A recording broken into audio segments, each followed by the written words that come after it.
everyone, welcome back to Chaos in the Paddock. I'm back as your host this week. I'm Kiara Martin, and today we're going to dive into some F1 fun.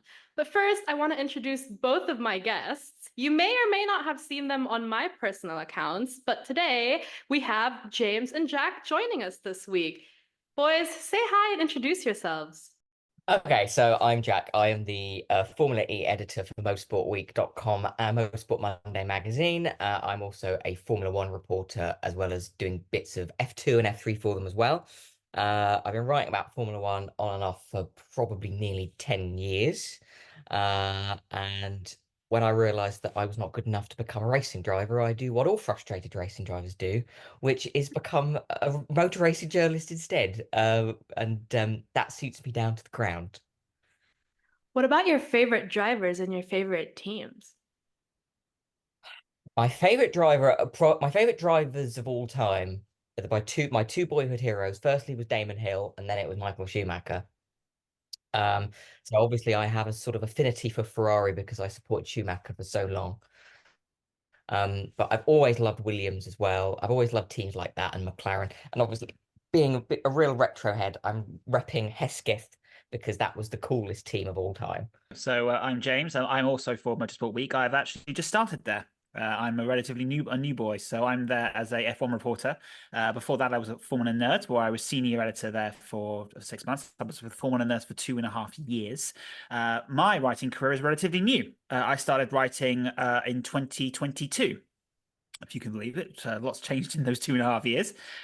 Since then, I have covered various different races, Formula E, Formula One. I have a very strong pull towards classic Formula One, so I love the Hesketh t-shirt. Jack, it's awesome. Quite jealous about that. And I've had the privilege of meeting the Senna family, interviewing them about Ayrton, which was very, very special to me. In terms of my favorite Formula One team, I have a natural affinity towards McLaren. So my first race, unfortunately, was Imola in 1994 when Senna was killed. So that was a bit of a difficult race to what I had no idea what was going on at the time. My parents then told me more and more as I got older about it, but I'd always liked the iconic white and red McLaren. It's always been a part of me. Then my favorite drivers have always been as a result of towards your affinity towards Ferrari, Jack. I've always had a natural affinity to Mika, to David, to Lewis, and obviously Kimi. Kimi's days in the all-conquering MP420 in 2005, that V10 engine. Oh, little spoiler alert for something hopefully coming on later next year. Yeah, that's me in a nutshell. Thank you so much. And just for a quick, housekeeping rules for the people listening to this later on, I actually met Jack and James in the Formula E paddock. So, it was very, very interesting for me to have both of them on because I'm not really an F1 historian. Like, forget that. I mean, I understand classic F1, I know some of it, but I'm sorry to do this to both of you, significantly younger than both of you. I started watching F1 in 2008. So I started watching F1 in 2008, which is also a pretty good year to start watching it. I didn't start from Drive to Survive, but I regained my interest through Drive to Survive, trying to find myself during that first season. Yeah, I was 20 years old. I was 20 when you started watching Formula One. That's so depressing. I was 8. Oh I'm God. like the I original was 2000s 16, so that's baby. not too bad. That's not bad at all. But yeah, I mean, my parents didn't really watch it, but I grew up watching it because my parents work in the toy industry. So I got to test a lot of the simulators, a lot of the games that everyone has. And that was a great thing to have. Just imagine a little simulator set up on a Barbie makeup table because I didn't have any other table in my room. And that's, ladies and gentlemen, how I got into the sport. But anyways, to start us off with a quick icebreaker, I wanted to put you both on the spot and ask you, I mean, we only have a few races left this season. What's been your favorite race so far in the 2024 season and why?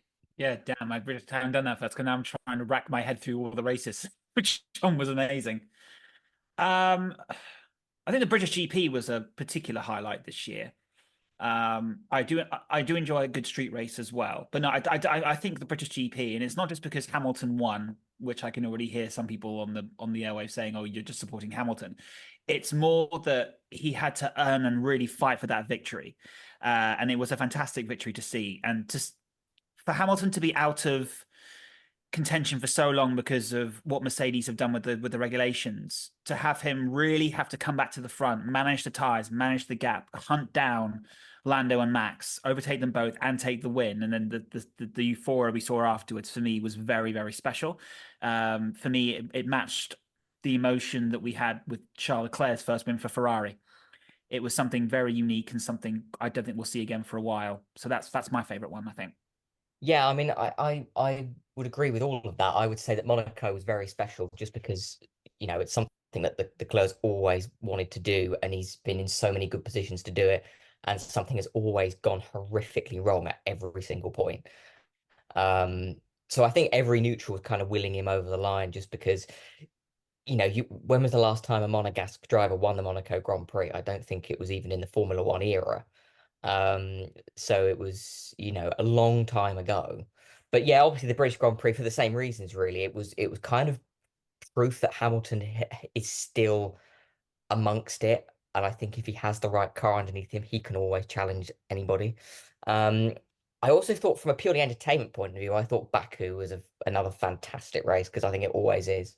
And I think that again, it showed that Oscar is a driver who's going to be reckoned with in the coming years because on his day, he is as quick as probably anybody. Um, and it was also such a shame for Perez because he was actually driving very, very well. And then not got taken out, but he was in an incident and that really kind of just underlined how nothing is going his way. But from a purely entertainment point of view, that was one of the best, I think, so far. I totally agree with Silverstone, Monaco, and for Baku as well, because I think it was also quite nice for Oscar to have his mom actually there this time instead of, full on live Yeah. tweeting like, I'm gonna miss Pilates. Can Zach Brown please get me a plane ticket? And obviously, Monaco, I was there, so I was able to see Charles on that podium, and I know I was crying. I shouldn't have been crying. I hope no one saw me on TV crying. But I also really enjoyed Silverstone because I wasn't there this year. I was working my own race and I actually fell onto the ground with a bunch of other F1 fans and the Mercedes team. We were all just like cheering and having fun because that was a brilliant race to watch, even though I was watching it from like my tiny iPhone, watching my own race.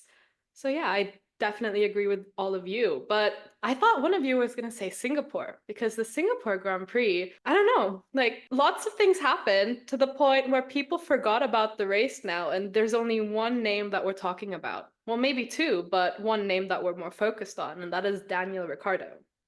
So everyone knows now. I mean, both of you wrote about it. I wrote about it. We all know that Daniel Ricciardo initially has been sacked by RB, Red Bull. And we know that he doesn't really have a seat for next season unless a miracle happens or unless he decides he still wants to race, maybe. How do we feel about that going into this? Because I know this topic has been very like met very controversially by the rest of the world. James, you go first. It's his second time of losing his seat in Formula One, which is not a nice stat to have on your CV. The challenge I have is it's not been a stellar season, to quote Mr. Helmut Marko, Dr. Helmut Marko, should I say. But at the same time, I don't think it warrants him being dropped. And it is part of a wider scheme or wider plan within the Red Bull driver group to try and sort out its driver pool, which is just in complete disarray. I mean, for that team has had in the past a formidable driver pool that it can just bring people up and chop and change wherever they want. But they've somehow managed to get themselves into such a position where they've got almost no one.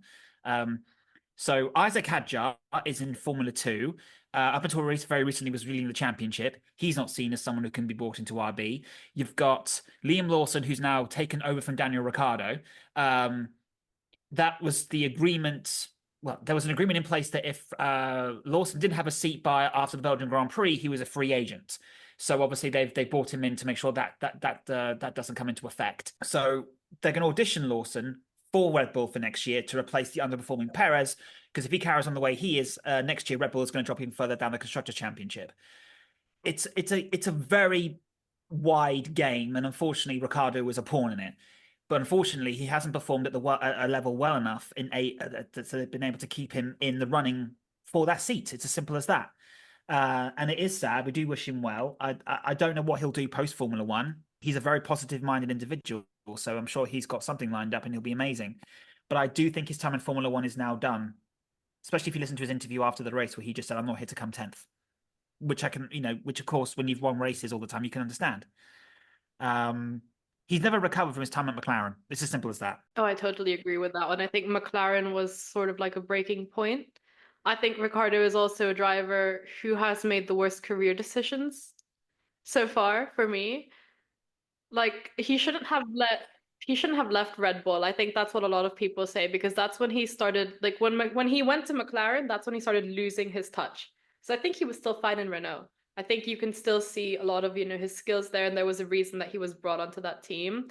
I'm more unhappy with the PR side of things. I mean, obviously I'm a PR girl, so the way the whole thing was just announced, the way how Red Bull and VCarb initially commented on his post with just like one word emojis. And I'm like, listen, other teams are giving him a better send off. So what is this? Jack, you look like you're pondering. Well, this is the thing. Like, are Daniel Ricciardo's best days as a driver behind him? Yes, they are. But did he deserve a send off given that he has had a pretty decent career over the last sort of 10 years and has built up probably one of the biggest fan bases out of all the drivers? Absolutely. It just seemed pretty cold the way it was done. Um, but I mean that's kind of what we expect from Red Bull because that's why they're so successful. They just have such a ruthless streak to them. And that's what gets results. But in fact Ricardo, yeah, it just seems such a poor way to treat someone who has really given a lot to Formula One. Um, you know, you could say he's underachieved as a driver. He's only got 8 wins and didn't win a world championship, but there's a lot of circumstances to that. If Mercedes had never been as successful as they had been at the start of uh the hybrid era, Ricardo probably would have walked away with one championship at least. And again, as James said about making career decisions and what you said about it as well, like, if a driver chooses to go one way, then it could completely make their career. And if he had gone to Ferrari, Ricardo, like it had always been talked about sort of a few years ago, who knows where he'd be now? Because Ferrari, whilst they've been strategically pretty bad over the last few seasons, they've been relatively competitive. And I'm sure he would have added more wins to his own career tally. So in a way, you kind of have to look back and say it's a career of kind of missed opportunities. But because he's so popular, I just think that it's a really harsh way to treat him. But again, as James said, he probably has something lined up. I could easily see him transitioning into something like IndyCar within like the next 1 or 2 years. Even though he said he's scared about it. I mean, yeah, I could see that happening as well. I think he could. I think especially that he's so popular in America as well. That's kind of sad that he's missing his favorite Grand Prix of the season, which is going to be Kota, our next race. But I also think, it's been an emotional roller coaster for everyone. We all knew at the end of Singapore, I'm pretty sure both of you, read the articles, written some things. I have certainly listened to those audios as well. And that was a very tough listen and write, considering his popularity. Maybe he'll come for our jobs and become a journalist as well. Presenter, journalist, who knows? I mean, he could come for David Coulthard. I mean, that post was brilliant. Did you guys see that? That honey badger was amazing. Like, I was screaming at home just reading that and seeing those posts. I was like, oh, what is this? It's like Discovery Channel. I don't know. And then all of a sudden I realized, oh, that's a honey badger. But yeah, he's been shown a lot of love, and I think fans from all around the world have been showing him a lot of love as well, creating the edits that Red Bull did not create for him. I'm gonna call them out for that one, especially I could potentially work as PR if I had a visa, but you know, F1 is a difficult sport, and this isn't the first time it happened. We've seen it with Pierre Gasly as well. We've seen it with Daniel. We've seen it with Alex Albon. It's just their vicious cycle of going about things. Anyways, the main reason I asked both of you to come on this podcast is because you both have been quite inspiring the past few months that I've known you.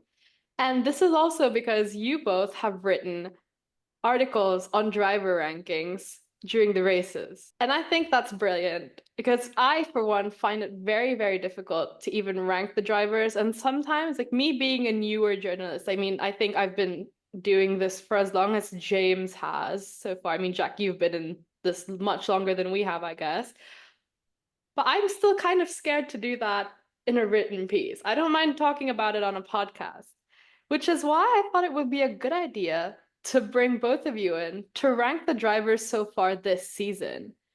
And I didn't want to wait until the end of the season for this because that's going to be a whole other podcast with all the races involved. But I just wanted to know what you guys think. But there's a mini catch. I purposely didn't tell both of you this, but whilst I was telling you about how this podcast was going to go, there was a survey going around TikTok, content creators and fans to give in their driver ranking. So basically, you both are going to go against the public opinion. Oh, good. Okay.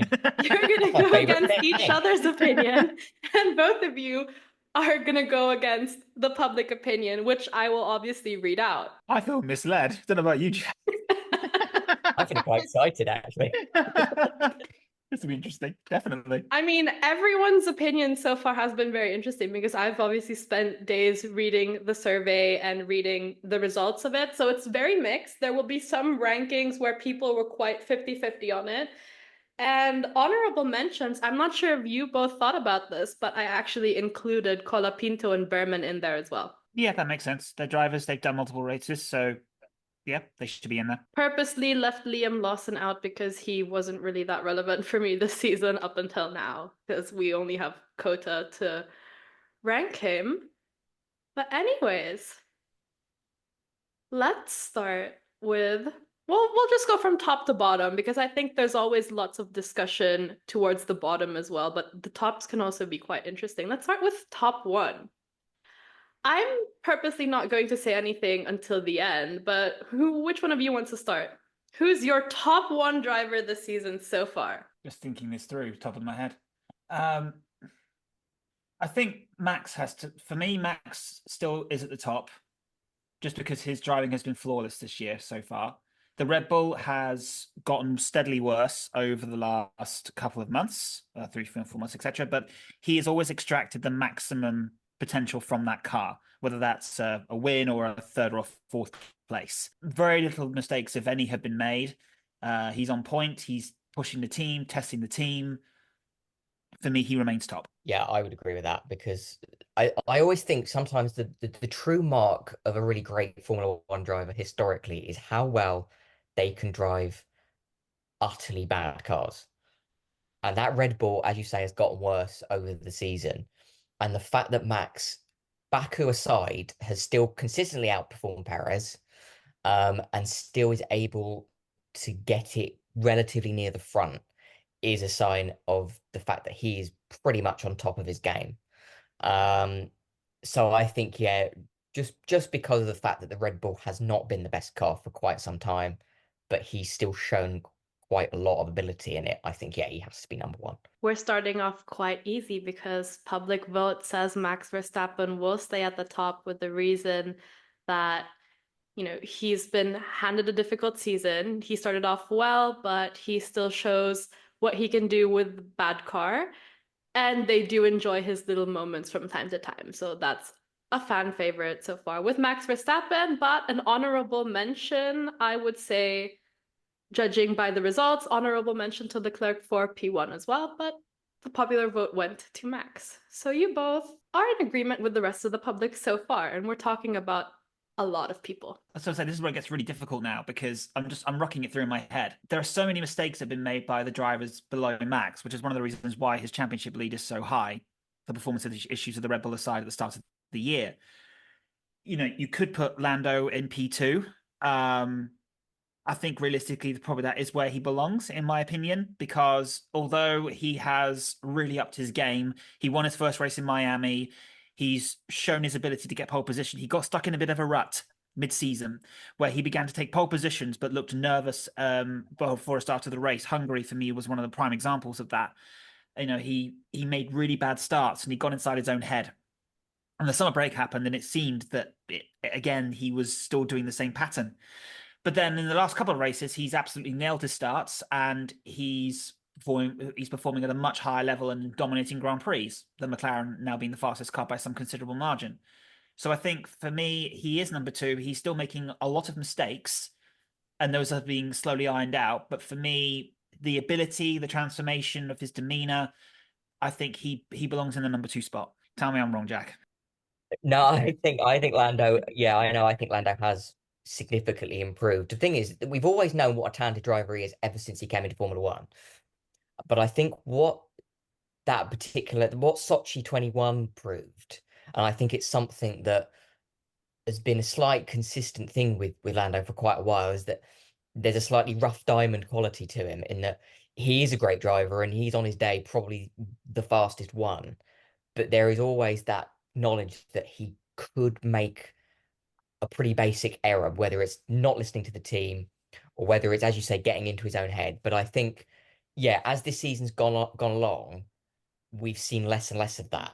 Obviously, what contributed towards that is the fact that he finally got that win. He finally got past the line in Miami, where he waited so long to get that win, and he finally got it. And I think ever since then, we've just seen a significant improvement in his overall abilities as a driver. I do think Leclerc is quite close behind. I think actually this is one of the best seasons that he's actually competed in. I think he's driven very, very well, particularly given the Ferrari again has not been at the McLaren standard or the Red Bull standard for a lot of it. So in fact, think him being in P3 is a sign of how good he's been. But yeah, narrowly, I think Lando is number two. The fans agree with you both, but there was pretty much almost equal footing between Lando and Oscar, with the reason that Oscar had a very unlucky start to the season, and many fans felt that Lando was favored over him. But with Lando being in the great car and winning by that much of a margin, people say that he would be placed as first if he didn't make so many mistakes so far this season. It's just that worry, Jack, like you said, that he will make a mistake or he will get a bit too aggressive and overexcited, like what we potentially saw in Austria, where he did, collide with Max Verstappen. And it's those mistakes that scare the fans and that make it difficult to watch McLaren sometimes. People always say they're struggling McLaren fans sometimes, even though they're so dominant. But yeah, moving on to rank three. This is where it gets difficult from the fan side. Jack, why don't you start on this one? As I've kind of already alluded, I think Charles is number three. The win in Monaco was again a significant kind of moment for him, and I think actually, we've just seen a slightly more rounded driver this year compared to what we had, particularly in like 22, where he was at points looking like he could compete for the championship, but was with the help of his own team, admittedly, but sometimes on his own, completely throwing it away. We saw like Imola where he spun off. We saw the French Grand Prix where he completely spun off without no pressure whatsoever. I think yeah, we've just seen less and less of that, and because the Ferrari has probably been for large parts the third best car, the fact that he's in P3 in the championship, I think goes some way to show that he's driving very well, and like in points, he's not that far behind Lando, really. I think, and that's quite impressive given I think the McLaren is significantly the superior car of the two. I would disagree, but not by much. So my third place is Oscar with Charles in fourth. Oscar gets the vote for P3 for me just because of the maturity he has shown in the face of adversity with the car that he was given at the start of the year and the bad luck he's had to endure. The maturity he had during the Hungary incident as well, because I can think of several drivers who would have been on the radio quite literally screaming at their team, what is this guy doing, etc. You don't get that with Oscar. He's completely cool, calm, collected, even in the worst circumstances.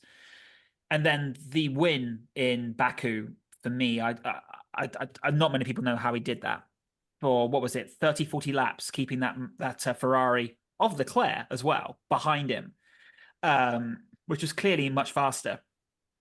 he's just showing for me a level of maturity that is well beyond his years.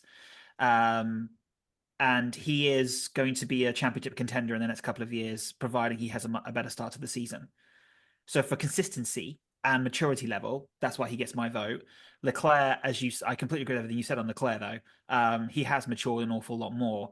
For me, there's still little elements, again, admittedly, with Ferrari doing a lot of it as well, that keep him, for me, outside the top three into P4.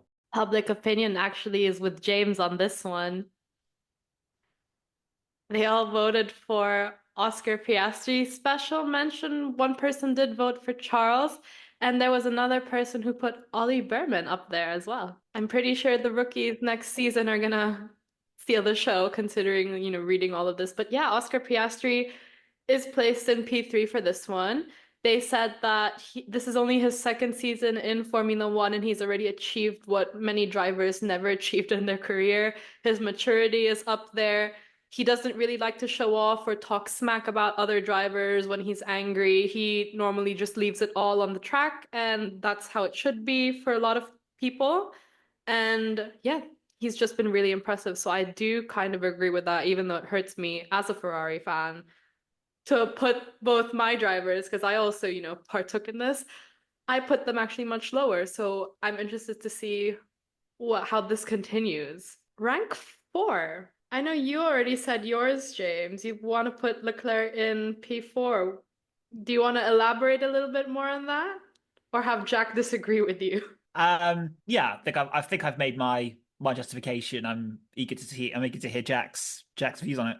Do you know what? It was really, really close. Like if I could put them jointly together, I would. I just think that the only real difference is the fact that I think that for large parts that the Ferrari has just not been as quick as the McLaren, hence why I put Charles slightly higher. But yeah, I completely agree with everything you say about Oscar, though. I'll put him P4. That he has been um absolutely brilliant at times this season. I think that as it's already been said, like he's very mature and he seems constantly on it. And I think if he had a better start to the season, I think there would have been a pretty spicy inter-team rivalry between him and Lando. I'm not saying that they would have particularly, it would have become like a huge all-out rivalry, but I think that they would have been racing each other pretty hard. And I think that, as you say, Oscar's gonna be, I think, right up there in the next couple of years. If the trajectory of the McLaren team and their car is gonna continue in this way, Oscar could be world champion within 2, 3 years, I think. Oh, I totally agree with that. That's what people have been saying as well, and that's what we've been talking about in other paddocks. And public opinion did vote for Leclerc in P4 with the reasoning he's holding on to dear life and he's doing okay while holding on to dear life with Ferrari. I thought that was kind of entertaining to read. I think P5 is where people start to have a little bit more disagreements because that one was quite close. James, who would you put in P5? I've been thinking about this because it's between two drivers. I think I'm gonna give it to Carlos for P5. Now the reason why I do that is because he's won more races than the people below him. Well, no, not quite below him, but he's been more consistent. But he's not quite had the consistency of the top four, and he's starting to fall away a little bit. He can be quite hot under the collar during Grand Prix. I've also noticed that he has a tendency sometimes to blame extenuating circumstances. So if you take his Singapore spin during qualifying, that big Q3 crash, he said, "Well, the tires weren't warmed up. It's not normal. We need to be looking at this, everything else." But he wasn't really, in my view, taking full responsibility, as I think maybe you might get from a Lando or a Max. So for me, he's up there for performances, but I think his demeanor sometimes during Grand Prix keeps him out of the top four for me. I'm going to give it to George. I think George is like, again, there is a little bit of a Lando situation, I think, in him in the sense that he is a driver that can do things he probably shouldn't be doing anymore. And I think we see that in some races where he does. I think I can think of last couple of seasons where he's taken drivers out, maybe he shouldn't have done. But the fact is that he's still consistently, on a lot of occasions, outperforming a teammate, which as a benchmark is about as high as you're going to get. And again, I think it's a sign as well that there is occasions where when on the occasions he has outperformed Lewis, it's when the car is never normally as right up there. And I think that if you can drive a mediocre car better than a 7 times world champion, um, I mean, that is a sign you're a pretty good driver. And I know obviously the win in Austria was slightly fortuitous, but again, it would have been a podium. And I think that the drive that he put up in Belgium, I think is probably one of the best ones of the season. A little bit like what Jay said about Oscar in Baku. I think it was a very similar performance where he was somehow able to manage his tires so brilliantly, and I think that that's one of his real key strengths as a driver.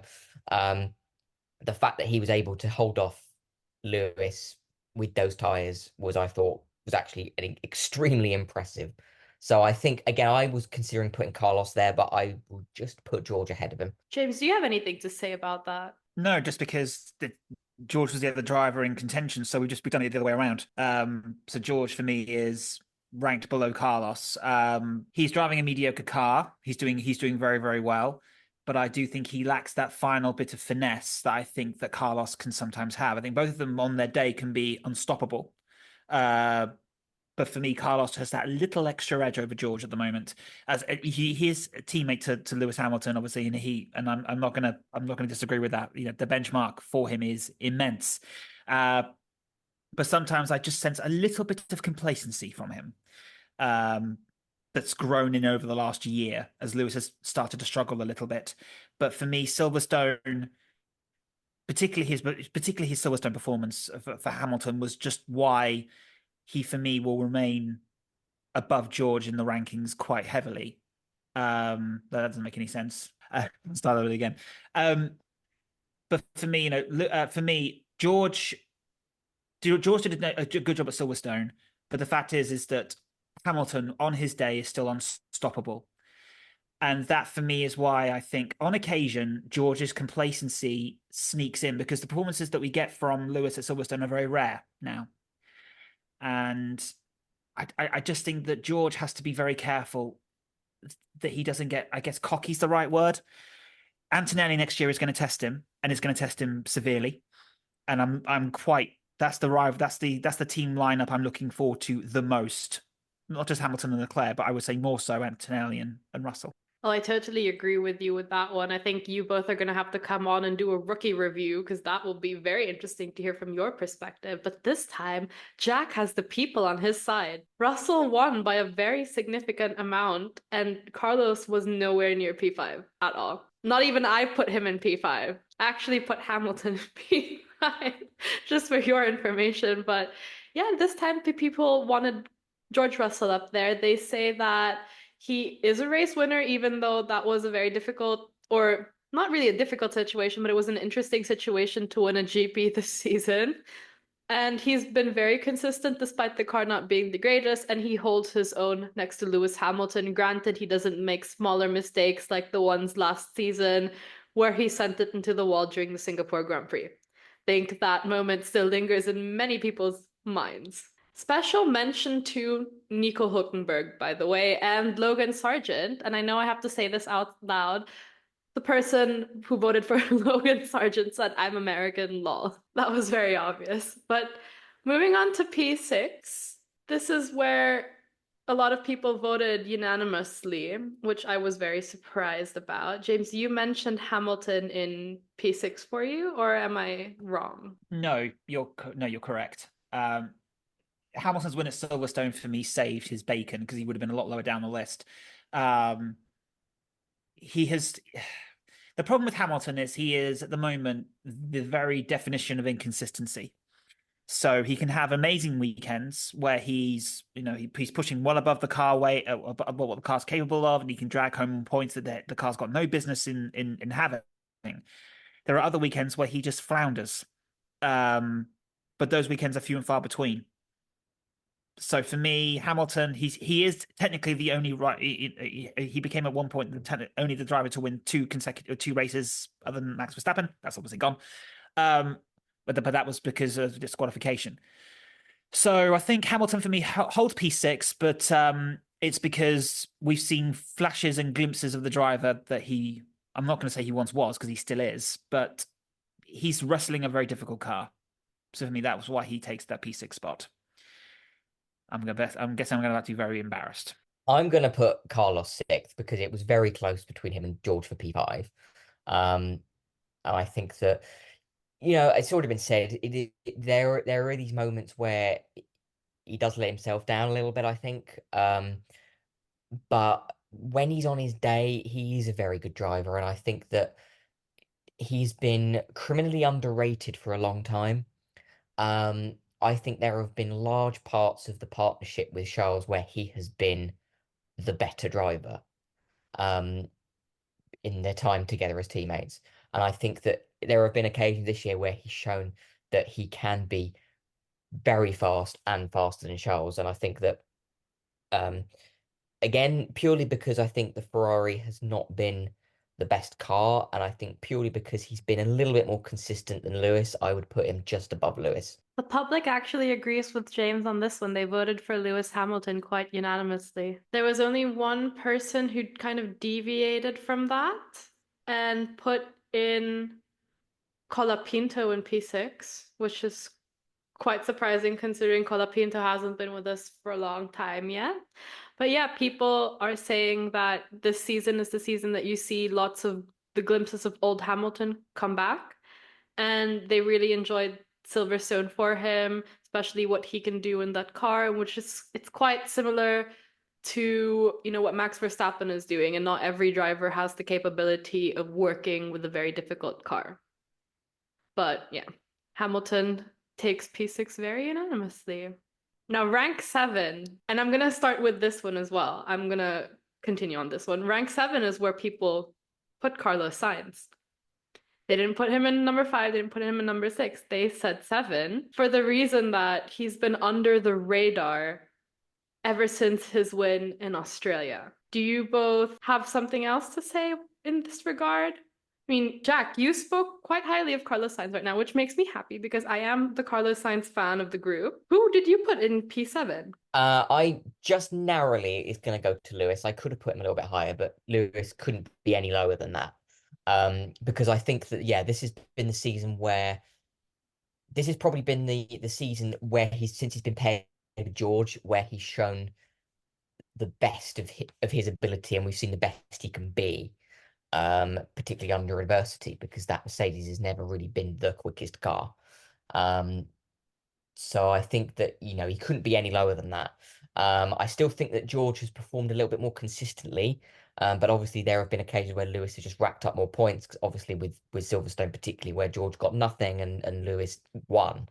I don't think you can really put his win in Belgium down as a particular achievement because I think he was outdriven by George on that occasion, and obviously he just inherited the win through disqualification, which puts him above George in the championship. I still think George has performed the better of the two, but I think Lewis has been.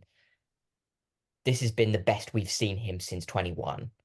Oh yeah. And I think that will hold him in good stead as he transitions into Ferrari. Mine's an outlier, I think. So I've put Hulkenberg in P7 because that Haas car, it's not appalling, compared to last year's, but it's not a front-running car. And if I'm looking at the standings right now, Hulkenberg is in P10. He's at the top of that lower midfield group. And he has consistently performed well. I mean, Singapore, that was fantastic. He held position at the start, got position on Oscar Piastri, was always going to lose it. And then he had two Ferraris and Fernando Alonso coming through on him. And he still finished P9 in the points. That battle in the lower constructors championship is brutal because of the competitiveness of the top four teams. So to have Hulkenberg, he's got 24 points at the moment. He's performing consistently every single Grand Prix. He's a reliable, safe set of hands. He's off to Sauber/Audi next year. And I think his gift is going to potentially give sixth place in the Constructors' Championship to Haas once they overtake RB, because they're only 3 points behind.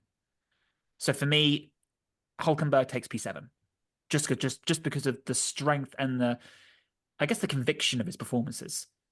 And just how just reliable he is. Yeah, I have to say that Hulkenberg hasn't really been on my radar last season, and that's because of the German bias in Sky F1 that I cannot stand. Because every time I'm watching the race and something interesting happens, they tend to pan to Hulkenberg, which is why I'm like three screening the whole race with F1 TV and Sky and whatever else I have. But yeah, I think Hulkenberg deserves a special mention for P7 because there is also one person who put him up there. And the fact that he can do that with the Haas, we're talking about a Haas right now, shows how underrated he really is. And it's actually a shame that he hasn't been on the podium yet. I actually put that on my bingo list for the 2024 season, Hulkenberg podium. I don't think I'm going to get that. But yeah, that is a very good shout, actually. That's very different than what the people said. Jack, do you agree with him? Well, I think Hulkenberg for me is gonna be the next one when we come to rank eight. Hulkenberg, I think, has been really good this season, and yeah, has been better than they have been over the last couple of seasons. But by all accounts, it is not a quick car. And I think he's shown a real level of high performance, Hulkenberg, and um, if Audi can produce a car for the sort of next generation of regulations, then I think that if he's going to stick around for a little bit longer, we could see some more from him. And I also think I just have a gut feeling that something strange is going to happen in one of the races that's left, and he's going to find himself on the podium. I'm going to call that now. I hope so. Please. He needs to be on that podium. It's a sin he's not made on that podium. It's awful. You know what? If he gets on that podium, that might be the ticket to getting a German Grand Prix. I've been waiting for a German Grand Prix. I've been waiting for a comeback at the Hockenheimring because I know the difficulty with the Nürburgring and how the cars are just not built for the track anymore. But, you know, that would be very interesting. Jack, if this happens, I'm going to fly to wherever you are and I'm going to buy you a drink. If this comes true, I'm pretty sure James is gonna do the Okay. same. We're not gonna send you money or we're just gonna go meet you somewhere to have that drink because that Okay. will be absolutely insane. So we'll call it there. You heard it here first. Jack Smith thinks that Hulkenberg will be on the podium. What race? We don't know, but it's gonna certainly be a chaotic one with a Oh, lot of DNFs. Oh, do you have a race? oh my God. I don't have a race. I should have a race. If we were earlier in the season, I would have called like Canada because Canada not often throws up something weird. But I won't specify a race. I think that he will just something strange will happen in a race that's left, and he's gonna just find himself coming through, and other people in front of him are gonna fall off. I call a championship race in Vegas. Vegas. Listen, with the discussion of me going to Macau, if Nico Hulkenberg is on that podium in Vegas, I will regret going to Macau because I need to be singing something like the national anthem of Germany if he gets P1. I don't know if he is going to get P1. If that happens, I will fall to the floor. I will lose my mind. I think everyone will. The whole world will. But now that you mentioned your P8, so Hulkenberg is your P8, still pretty high up, still in the top 10. James, who's yours? Fernando, Mr. Alonso. That Aston Martin is not a fast car. It's been appalling at points. It's very hard to remember that if you go back to last year, the start of last year, that Aston Martin was the second fastest car. The downturn in that team is just catastrophic, and especially when you compare it to the likes of McLaren, have gone completely the other way. But Alonso again pops it into Q3, keeps it in the points, keeps it out of trouble, and always delivers home the points. He is most of the reason why Aston Martin is where it is in the Constructors' Championship right now. The fact that he's also 41, 42 years old is still lightning quick. He still doesn't have his reflexes going. He's just some sort of superhuman monster. Frankly, I don't know how he does it. Um, so yeah, Alonso. You know what? The fans agree with James on this one. Everyone is saying that Alonso is still the GOAT, and the fact that Newey is coming onto Aston Martin, we need to keep our eyes on him. I'm quoting what people have written in the survey. They said, screw Stroll. Stroll is a placeholder. All eyes will be on Fernando Alonso working with Adrian Newey because Stroll will not be able to tell you what the car needs. Jackie, you look so serious right now. Because I'm thinking all the time about who's going to be next. Did you guys not think about this beforehand? Or did you want to wing it? No, I was winging it. I was winging it. Totally winning. Oh my God. Well, you guys are defending yourselves and justifying yourselves in a way that many people wouldn't be able to do. It's quite a refreshing thing from, oh, I'm a fan of so and so, so this is why I ranked him there. It's always good to hear some sort of justification behind it and why you chose the driver that you choose. And moving on to P9. Now, this is a complete 50-50 on the fan side. So both of you can go either way because I feel like we've been ping-ponging a little bit. Like, it's not too different from each other. It's also not too far. So the people have been watching the drivers quite closely, but this is where it starts to go against each other a tiny bit. Jack, we'll start with you. Who did you have in P9? I had two names in mind, but it ultimately had to be Fernando because he has, as James said, he has been so good this year in a car that has really, that team has regressed from last year. Um, but as James said, he's still consistently getting into Q3, and it's just the fact that I guess, unfortunately for Fernando, when you have a history of making really bad career decisions and ending up driving really bad cars, you get quite good at driving bad cars, and he is very good at driving that Aston Martin. Um, I just, I just hope that if Newey can come in and exert his influence really quickly, we might see Alonso actually winning races again. Um, the fact is, his age is transcended through Formula One for so long that when he was first in Formula One, Murray Walker was still commentating. That's how old Fernando is, and he's still driving to such a high standard. So I couldn't put him any lower than that. I think he has been very, very good this year. James looks like he doesn't agree. Or do you agree? Oh no, Fernando was higher up for me. He Yeah. was my P8. My P9 is again a bit of an outlier. It's Yuki because he has been he's been under the radar all year. In the championship, he's currently in P12 on 22 points. That RB is not a fast car. He is not considered a promotional prospect for Red Bull Racing still, despite everything he's doing. If you can compare him, please, to when he first came into the sport, the very angry, sweary man he was. I mean, can you imagine how much community service he would have had to do if this punishment existed back then? He was swearing left, right, and center on the radio, in the press conferences. So for me, Yuki has just matured, and he is driving at a level that's solid. It's nothing special, it's nothing fantastic, but it's solid enough that it's got him on the fringes of the top 10. And the car that has no business being that high. He scored the majority of RB's points this year.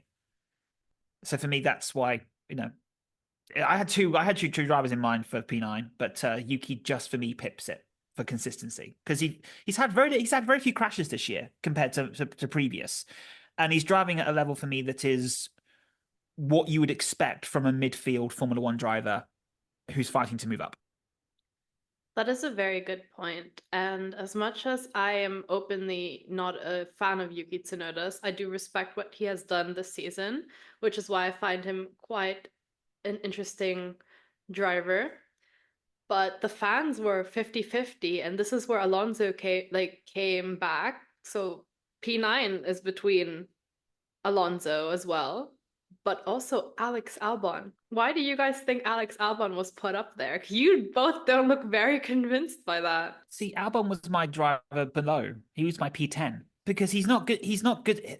That Williams is better, but he's made quite a number of mistakes this year. He's once again carried Williams, but there's just something missing from Albon this year. The magic's gone compared to previous years. And I don't know if that's complacency because he's had such terrible teammates in the last couple of years. But he just needs to up his game more. And that, for me, he's P10 because he's not he's average. He's a C plus. For a school report. Yeah, that was who I was thinking about actually for our one because yeah, he's not quite been at the level we've seen uh the last couple of years, and as James said, there could be complacency in the fact that he's just not had a teammate that's been anywhere near him.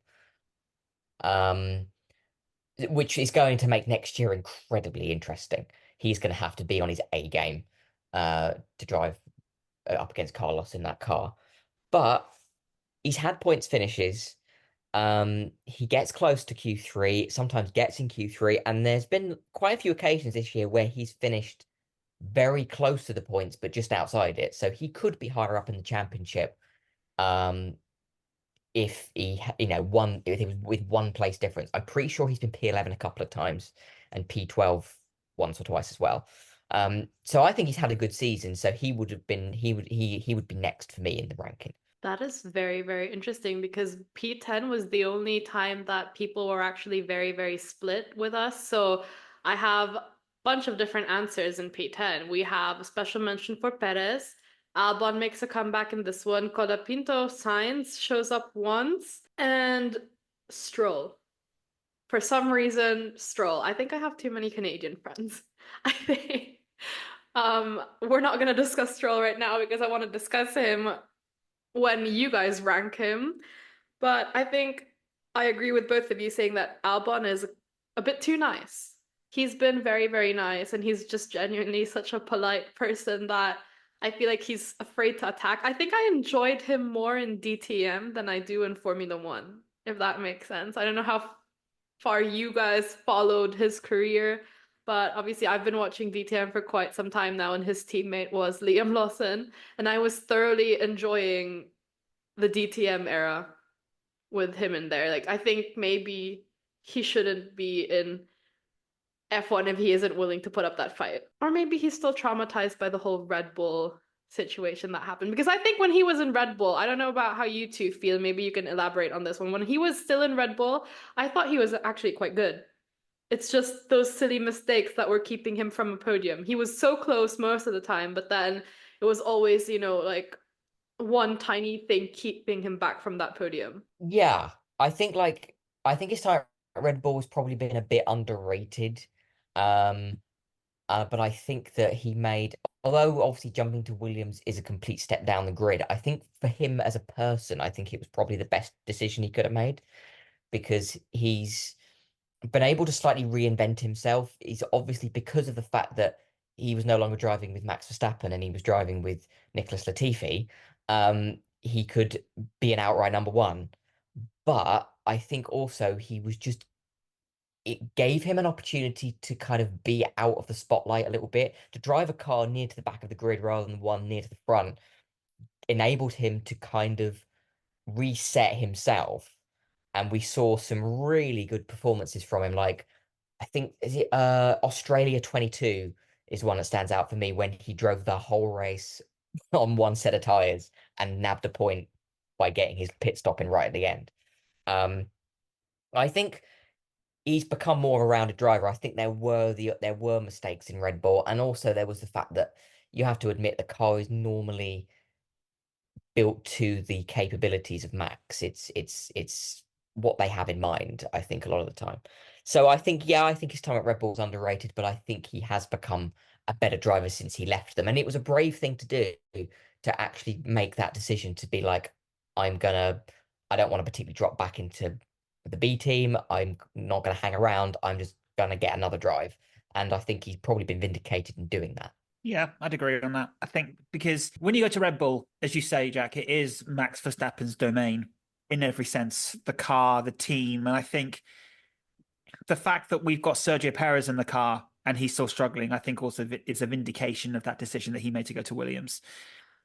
A lot of it is also, in my view, to do with, it's an underrated factor that doesn't really get talked about very often, and it's team gelling and team fit. Albon is the perfect fit for Williams under James Vowles' leadership. And that's why he excels there so much. Yes, obviously, I've said the magic's gone for this year and he's not performing as well. But the fact is, he is a completely different driver than the one that left Red Bull Racing. He is much more confident. He's much more happy. He's more assertive as well. And to me, that comes from being in an environment which gives you the confidence to have that outlook. At Red Bull, I don't think I don't think he felt he could do that. But I don't think he's alone in that. That's the interesting thing about it. If you look at the previous driver lineup in recent. Imagine if Pierre Gasly decided to go to Williams with Albon. That would have been very interesting. Actually, but he ended up staying at then AlphaTauri, which is, by the way, still a better name than what we call them now, VCarb. Oh yeah. Toro Rosso, I'm just going to say. Toro Rosso has been the best name, or as Timo would like to put it in the past podcast, he would like to call it Minardi again. Yes. Yeah. I was literally about to Yes. say that. Absolutely. Yeah. Absolutely. Minardi. At least fair play to Red Bull for actually keeping the promise that they would keep the base exactly where Minardi's was. It's still there, isn't it? Yeah. Oh, yeah. Yeah, still going strong. At least there's that, but it's a mouthful. Like, just a quick question to both of you, because I'm quite curious. When you guys write about VCarb, do you put in Visa Cash App RB or do you shorten it to something else? Because I'm supposed to use either Visa Cash App RB or just RB. RB, yeah. I have written VCarb once before, though, by accident, because of the way the influencers and the content creators say it on TikToks. So sometimes it's just built in your head, and it is more fun to say than that long name. And if it's RB It's a and bit like in Red Formula Bull, E. I'm gonna have to get used in Formula E to Lola Yamaha apt. So yeah, I wrote Lucky that an is a article mouthful. as well, and I mixed it up, and I had to change it. I put app Lola Yama. it was at Lola, and then it's become Lola Yamaha apt this week. So. Well, fun fact, app is actually like they broke off their partnership with Audi for DTM. So next year they're driving an app Lamborghini. So yeah, it's been quite interesting actually with app right now. But P11, you guys, that's where the fans put Tsunoda. So Jack, they've ranked him a bit lower than what you did. With you put him in P9 and the fans put him in P11. Who's your P11? So yeah, I will go with Yuki because he was close with Albon and Fernando, but for the same reasons that James gave. But just because, as you said, he's gone under the radar quite a lot, and that RB is just not. It's just not a fast car particularly, and I think that he's become again such a more rounded driver in the last couple of years, and I find it a bit odd that his name has never really cropped up in the conversation of being a Red Bull driver. And maybe that's through a PR point of view because he was an angry, sweary kind of guy at the start. But you know, look at Max. He's not what you would call like a PR dream in that sense. So I don't see why Yuki doesn't get talked about in any particular way for this seat. I think he has had a good season, possibly one of his best since he's been in Formula One. So mine for P11 is Mr. Pierre Gasly. I struggle not to say his name in the funny way that Daniel Ricciardo said. Gasly has had a strong year considering his position in the championship. He's P15 at the moment. He's the last of the single digit scorers. That Alpine is a train wreck. It's a terrible car in every sense of the word, but he's still able to put in good performances. And when he can get on top of the car, because it's not his fault when you drive a car that bad. He's been able to shine and he's been able to come to the top and score the points finish now and then, whilst pushing the team, whilst trying to say, look, he's not sitting back on his laurels and just complaining. He's trying to move the team forward, which is difficult in a team like Alpine at the moment because of the political wranglings that we all know are present. So for me, Gasly has just performed at a level which, in my view, he's driving the best he's driven since the season, since Monza 2020, in my view, because he's consistent. He's not making mistakes. When he's having issues with his teammate, usually it's Ocon hitting him. Thank you, Monaco. But we're not seeing anything dramatic that shows he should be low down the order. For me, he's doing very, very well on a car that's got no business being where it is at points during the year. Oh yeah, 100%. I think Gasly has impressed me more than Ocon has. I mean, that crash in Monaco, I was standing at the best angle actually during that race. I was above it when it all happened. So I kind of just realized what was going on, and then at the same time, obviously we had the two Haas crash into Perez, or I don't know, that was a fever dream in itself as well. But I think Gasly is the more interesting one for me, and I am actually hoping that there will come a day where some other team takes notice of him and says, "Hey, we kind of want Gasly on our team." I think he needs to get out of Alpine soon. Unless Alpine, shows us, gives us a miracle next season, I don't think it's going to be very profitable for him to be there to show what else he can do to the best of his ability. Rank 12, you guys. Rank 12 has Hulkenberg written all over it with the fans, but also a special mention to Pierre Gasly. So that was a 50-50 as well from the fan side. With Gasly, they weren't really sure what to do with him because you have, when it comes to the Alpine fans or, fans of Gasly and Ocon, they're either with each other or they're quite separate. So that might be a case that we're seeing right now. Who did you guys put as rank 12? I went with Gasly. Again, I think for me, the sort of there was a block there. There was Alonso, Albon, Yuki, Gasly were very, very close. And again, Gasly I'm putting there because I think one thing he has done with the performances in that car, he's really vindicated the fact that Alpine seem to have aligned with him over Ocon when it was really Ocon's team. And Ocon is now going out and going into Haas for next year. So I think actually he has shown, I think, really a lot of good performances. And to be honest, if I was a team principal and I was having to pick a driver out of those two, I would probably go for Ocon. I just think he's just a slightly more exciting driver, and when he's got a good car, he's capable of doing good things. But Gasly has just shown a hell of a lot more maturity in a car that just has no business being near the points.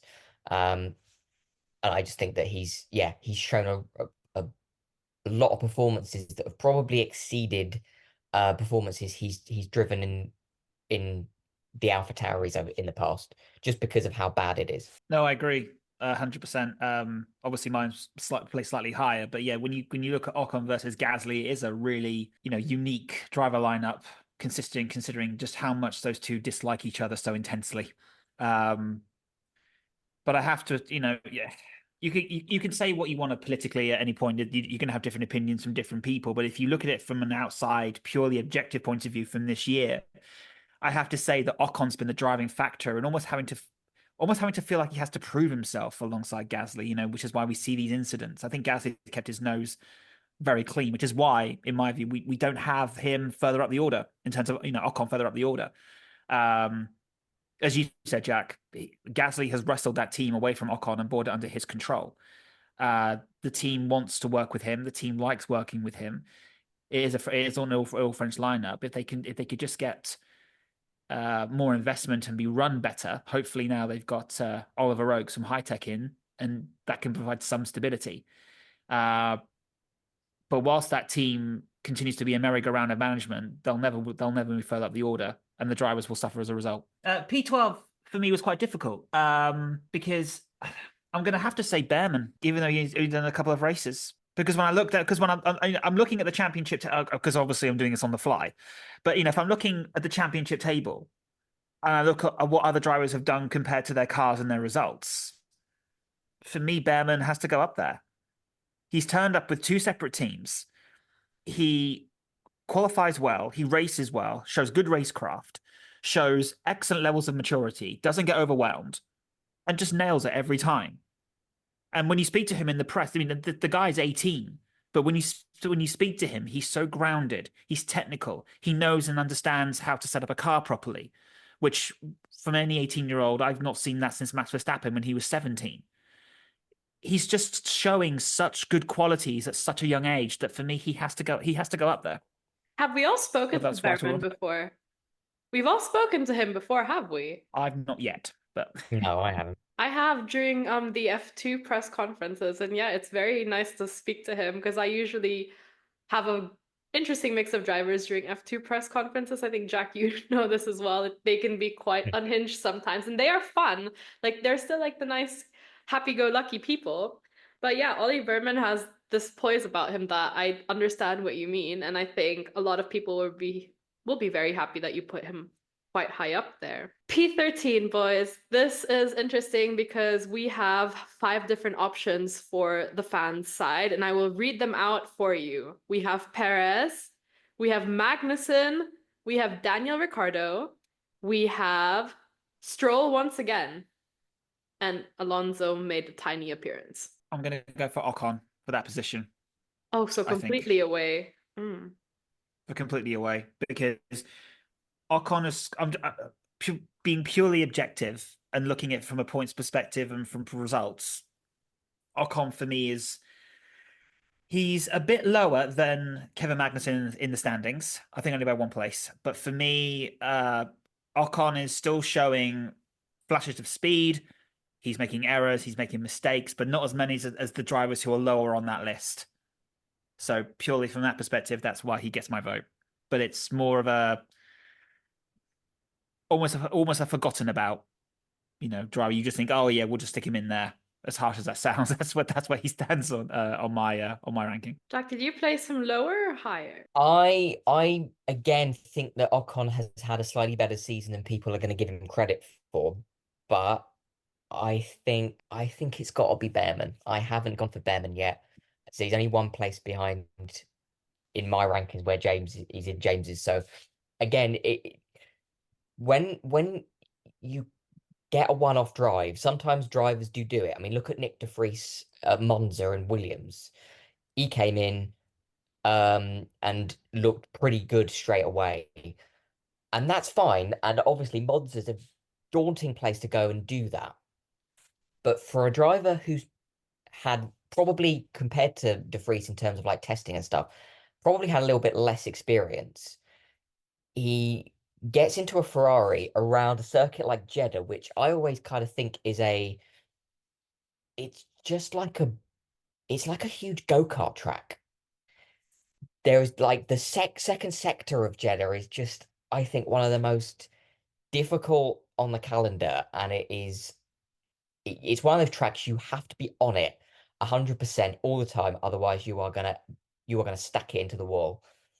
And for your first Grand Prix in a Ferrari, which is already putting a lot of pressure on you anyway by default, and to do what he did was just pretty sensational. And then obviously to then get in a Haas and then get points in that car as well. Again, at another very daunting track, I think just goes to show that, yeah, some sort of maturity from a driver that sort of age is just um it's scarcely comparable to anyone else. As James said, probably Max, purely for age, but again, I don't think there's many drivers that could have really ever done that. So he has, even though it's two Grand Prix, he has to be up there. What about rank 14? Because now we're reaching like a bigger of the bigger side of the midfield. I feel like there are a bunch of people you guys haven't mentioned yet. So now I'm very, very intrigued who you put where. P14, again, I was really close to putting Ocon in, and it sounds harsh that I'm not going to put him in P14 either. It's Colapinto. He's come in, and there was probably not like huge amounts of expectations on him, but Williams did have to make a big call by firing Sargent after Zandvoort. Um, I think we all kind of understand why they did it because Williams is still at that point that any big crash is kind of a big deal because of the amount it's going to cost them. And I'm pretty sure if you look at the stats, I suspect Sargent has probably cost Williams more money than drivers have cost their respective teams. So there was probably a bit of expectation on Colapinto just to make sure he didn't put it in the wall. And not only has he not done that, he's actually come in and matched Albon pretty closely from the word go. Um, and that is pretty impressive given that, as we've said, Albon's made Williams like his own team. Um, and I think that it's going to put a lot of teams on red alert for Colapinto in the future. I mean, I suspect he will be in a permanent F1 seat. Maybe not in next year. Maybe I would say the year after he's going to be on teams' radars, just because of the fact that he's shown a lot of consistency. It's not just been he's come in, and he's had one good race. He's had, I think, consistently had good races since he's been in that car. If you guys look back at our journalist predictions, a lot of us did say that Colapinto will match Alex Albon's performance by the end of the first race, and I think that's exactly what has happened. I think he could go into reserve driver role eventually, like maybe a full-time reserve driver role, but I think he's been doing enough to prove himself as well. I mean, he's a charming driver. He's doing what he needs to do, and he hasn't. I think one moment that really, really stood out to me was the race after Logan Sargent got fired, where Colapinto could have easily sent it into the wall when he touched the grass or the gravel, I think, but he was able to control the car and move out of that danger zone, even if it cost him his qualifying, whereas Logan Sargent would have binned it. And I think that was the moment I knew, okay, this is exactly the type of driver that Williams needs, someone who can still, in a moment of maybe utter panic and that speed, control the car and try not to send it. P15. Yeah. Mine is Daniel Ricciardo. And also my P14 was exactly the same as yours. It was Colapinto. For exactly the same reasons, Jack. So I think both of you have been brilliant. quite similar. Like this is like a match made in heaven, both of you. Oh my God. So P15 for me goes to Danny Rick, because we're now into the lower orders. Only 5 places left realistically now on the on our grid for driver rankings. I think Daniel Ricciardo comes back to what I said at the start of the show. He's not performing amazingly. He's not performing well. He's bang on average, maybe slightly underachieving. So for me, I do wish Daniel Ricciardo could have got back to his old ways, because it's going to be a horrible place on the grid without him. He's a genuinely lovely bloke who really cares and is passionate about what he does, but the fire in the car has gone. And he's admitted himself in those interviews. We've all talked about listening to them, after the race, how sad he was. For me, the biggest thing for me was watching the finale, watching the end of Singapore, and you can go on to see Daniel Ricciardo's camera, and with the fireworks are going off in the background, he pulls up. He obviously undoes the seatbelts, slightly moves, then sits back down again, takes it all in for like 10 seconds, and then gets up. He knew straight away that was his last race, and it's just I want to remember Daniel Ricciardo for the 2014 to 2017 monster that he was. Oh yeah. Not the one that went to McLaren, and just completely lost his way. But yeah, I was lost on a tangent again. But that's why Daniel is for me P15. He's just not achieved properly, but he's also not underachieved that he belongs any lower than P16. P15, I am now going to put Ocon in, because I it's such a close thing in that midfield.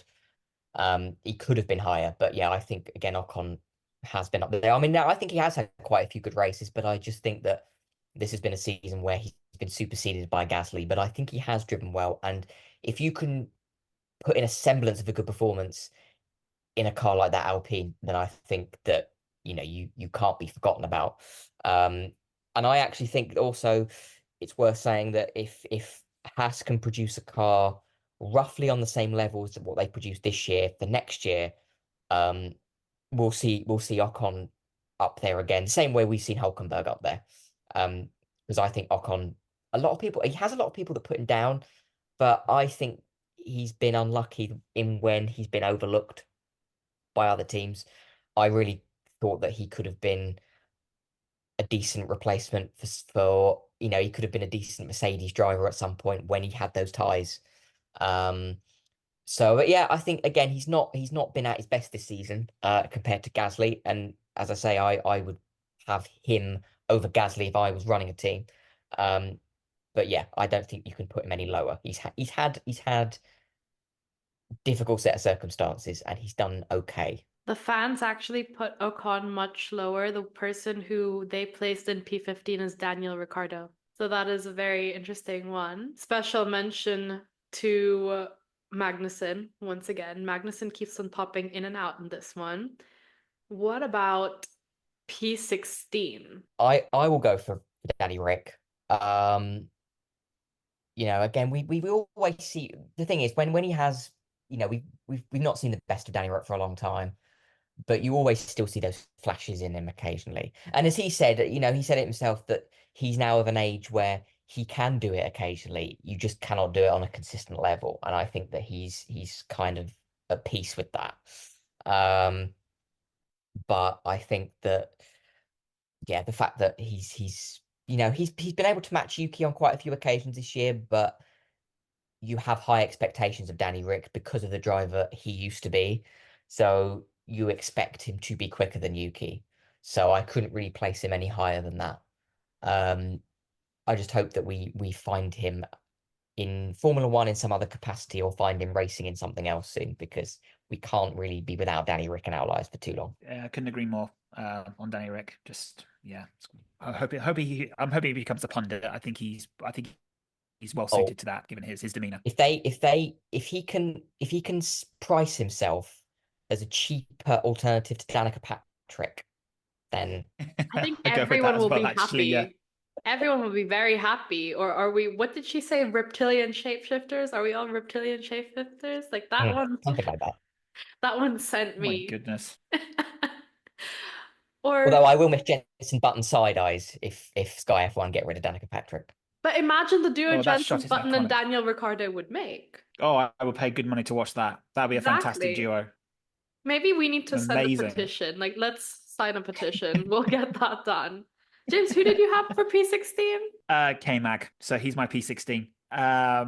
He's underperformed. He's got the first race driver ban in 12 years. But he has scored points. So and he does show flashes of good speed, but unfortunately, he is still a bit of a demolition derby at points. Sometimes it's his fault, sometimes it's not his fault. But when you garner a reputation for crashing or crashing into people, it doesn't really leave you for a long time. And I think in Singapore, it's his first race back. He said he was going to what did he call it? Fuck shit up. When in the press No conference one's getting because he said community it. service. Don't worry. Like, say it Oh, as good. I you just wanted to double see. check that. I could hear. I could feel the FI on my shoulder. Oh, community service for you. Oh no, what am I going to do? Sorry, sarcasm. Moving on. But no, he went in. He was going to say that, and he didn't. He kept onto the radar a lot, and then he put it in the wall. And then he retired. Not the best thing to do when you're out of a seat for next year, and there's only one seat left on the grid, and you want to try and put your name in it. So for me, P16 is as high as I can rank him. I went for K Mag as well. Like if it was purely from the point of view of entertainment, I would have put him probably in the top six. Um, because a lot of K Mag's drives this season has been, and you will remember this because you were both there. A lot of K Mag's drives this year have been a little bit like Jake Dennis's in the London E-Prix. Oh my God, yes. That was a case of fucking shit up. That was awful. For those of you who do not watch Formula E, it is very chaotic. If you compare writing race reports for F1 and race reports for Formula E, I feel like I'm typing my whole dissertation for FE. I don't know about both of you if you've ever had to do that, And but you're like, doing it in about 35 minutes. Yeah, unless it's exactly. qualifying, That's, in which case it takes you like two and a oh, half hours once you finish everything off. and it needs to But be that up press at least conference, like 10 minutes or well, sometimes you can have like a limit of 10 minutes, like if you want to put it up after the event, but still, like that's a whole dissertation you're writing, like a whole essay. Yeah, and the thing is, chaotic is what it's one thing, and it's the fact that actually most drivers most of the time can actually stop it being less chaotic. That's the thing. It could be a horrifically like costly sport in the fact that in terms of like car damage and stuff, and half the time it just isn't. A lot of these drivers are incredibly underrated that you can go like five abreast into one corner and no one ends up crashing. Do you guys see K-Mag in Formula E in the future? no. Simply put, Not no. Do you want I, to see him there? I would hate to see yes. the repair bill from a team, to be honest. I mean, he does a lot in Formula One anyway, but with Formula E being spec'd to the standard that it is sometimes, with the parts on offer, literally I'll go out the back of the paddock and you can get certain parts ordered for you. I mean, how much Magnussen would need his own shelf? Um, Garage. I just, yeah, garage. Yeah, you're right. I just, all joking aside, I don't see Magnussen in single-seater racing post 2024. And that's horrible because I've spoken to Jan in the past. He's a lovely guy, but everything. But I just don't see his son racing in single-seater racing. He needs to turn his attention to sports car. That's where his future is. I could see him in IndyCar if someone could give him a shot. I think he's the right sort of driver with the right kind of style, the right kind of attitude, and racecraft for IndyCar. But I don't know whether that moment has passed. Now, Put but we'll him, see. put him in IndyCar and put him in the same car as Grosjean. Oh my Oh God. my God, no. I walked past Grosjean in Nashville and he was yelling in French. And this is like one of those moments where I wish I spoke French. And I was like, was he always this hot-headed? Because I didn't really pay attention to him that much back in the day, but now that I've seen him once more in person, and he even recognized me, like he gave me a look and was like, "Shouldn't you be somewhere else? That why are you in Nashville?" So that was like my funny moment of the week was Grosjean telling me or asking me why I was in Nashville and why I wasn't with F1 with the posse and everything. So he's a very hilarious guy. I think IndyCar was an interesting choice. Maybe K-Mag could go into WEC. Maybe he'll do Le Mans, IMSA. That could be Yeah. interesting. Yeah, I yeah. mean, correct me if I'm wrong, but I'm pretty sure he was doing IMSA before he came back to Haas, was he not? He was doing something, wasn't he, that he got He pulled out of was the doing contract for? He wasn't Yeah, in I thought that was DTM. IMSA. He certainly wasn't in DTM. He certainly wasn't in that. I mean, I could see him in that as well, though, to be fair. DTM? What about British Yeah. touring cars? There we go. Let's put him in that one. Oh, yeah. Oh goodness, yes. That is That his would be bread and butter. sexy. He could have in. Like I will fly to the UK just to do a British touring car season if K-Mag is on there, because that will be very I fun. want to see a K-Mag driving what teams are in British touring cars these days, whatever it is, at like a wet Donington Park. Oh my Yes. gosh, yes. Can I just say that what's interesting is this is the driver we've spoken as much about, on this driver ranking. This is the driver we've been stuck on for the last 5-10 minutes, just talking about where he's seen post Formula One. So even though we accept that he's low down the order, there's still a lot of affection for him just because we know of his reputation. And that is because I'm a firm believer as well that, if you're a driver and your goal is only to be in Formula One, you have to be realistic because sometimes there are other racing series that could suit someone much better. Like, for example, Rene Rast. All of you remember him in Formula E, right? He did a stint there. He was okay, but I think his true calling has always been sports cars. I mean, he won the race just now. My driver got knocked out. Like my driver's gears was out and we were on a podium contention. And all of a sudden, Rene Rast comes in, swoops, and gets the day. Thomas Preining is also on that podium, who tested for Porsche in Berlin. Was everyone there during testing? No, Jack, you left, and you were not in Berlin. You Berlin. didn't. I saw in Porsche. I saw like a little bit of it on the Monday morning. Yeah, because I was still there, and it was like Preining, and it was so funny because most of the DTM drivers I know were there, and they were looking at me like, "Why are you here?" Like it was so weird for them to see me in a different working environment. So, but yeah, Rene Rast is really happy right now. Just got off the podium, and I think they just have to be realistic. I think one good example is also Louis Delattre. He came from F2, very successful, I think, in F2 as well, and now he's doing God's work in IMSA and in WEC. And can I also just fact check? He's the son of James, isn't he? Louis Delattre. Yes, he I is. We think don't he need to get is into that, you guys. one of the worst drivers ever to grace a grid in Formula One in the 1990s. My goodness, he was bad. I've name checked Murray Walker once already in this podcast. I'm pretty sure there was one particular instance where even he went, "What is Delatraz doing?" I can tell you that is Nürburgring Nürburgring. 1995. Yes. Yeah. But I can also I think it's something like after 9 or 10 laps in the season finale in 1994, Schumacher and Hill were already lapping him. Yeah. At Yes. Adelaide. Something ridiculous like 10, 11 laps. Yeah. I mean, we criticize the state of money in Formula One and how much it can buy a seat, etc. But we're thankfully long past the days of that. But it's good to know that the son is better than the father, in that respect. Thank goodness. Much I'm not sure we better. could I do mean, he, got P2 in Daytona a bunch of times, was the world champion, I think, in WEC last season. And I don't know what place they're currently racing in Mugello right now. So That's something we can do when we get off this podcast. But yeah, different racing series suit different drivers. There we go. Did we finish P17? Yeah. James, did you have someone So else? I think I think we're on 16, aren't we? Yeah, Or... we've just done 16. So I said, Oh, you said right. Ocon, I said Magnussen. Yeah. So P17's next. Okay, P17, everyone. Yeah, did I? No, the last one I did was K-Mag, wasn't it? We talked about K-Mag for so long, we're now confused. We lost ourselves. Okay, so who put Daniel Ricciardo in P16? You had him in P15, so I had him in 16. Yes. And I So think I raised Magnussen. I don't know where I put him now. You put him in 16. Okay. So yeah. So now we're in 17. yeah. There we go, friends. So I will go for K-Mag for 17.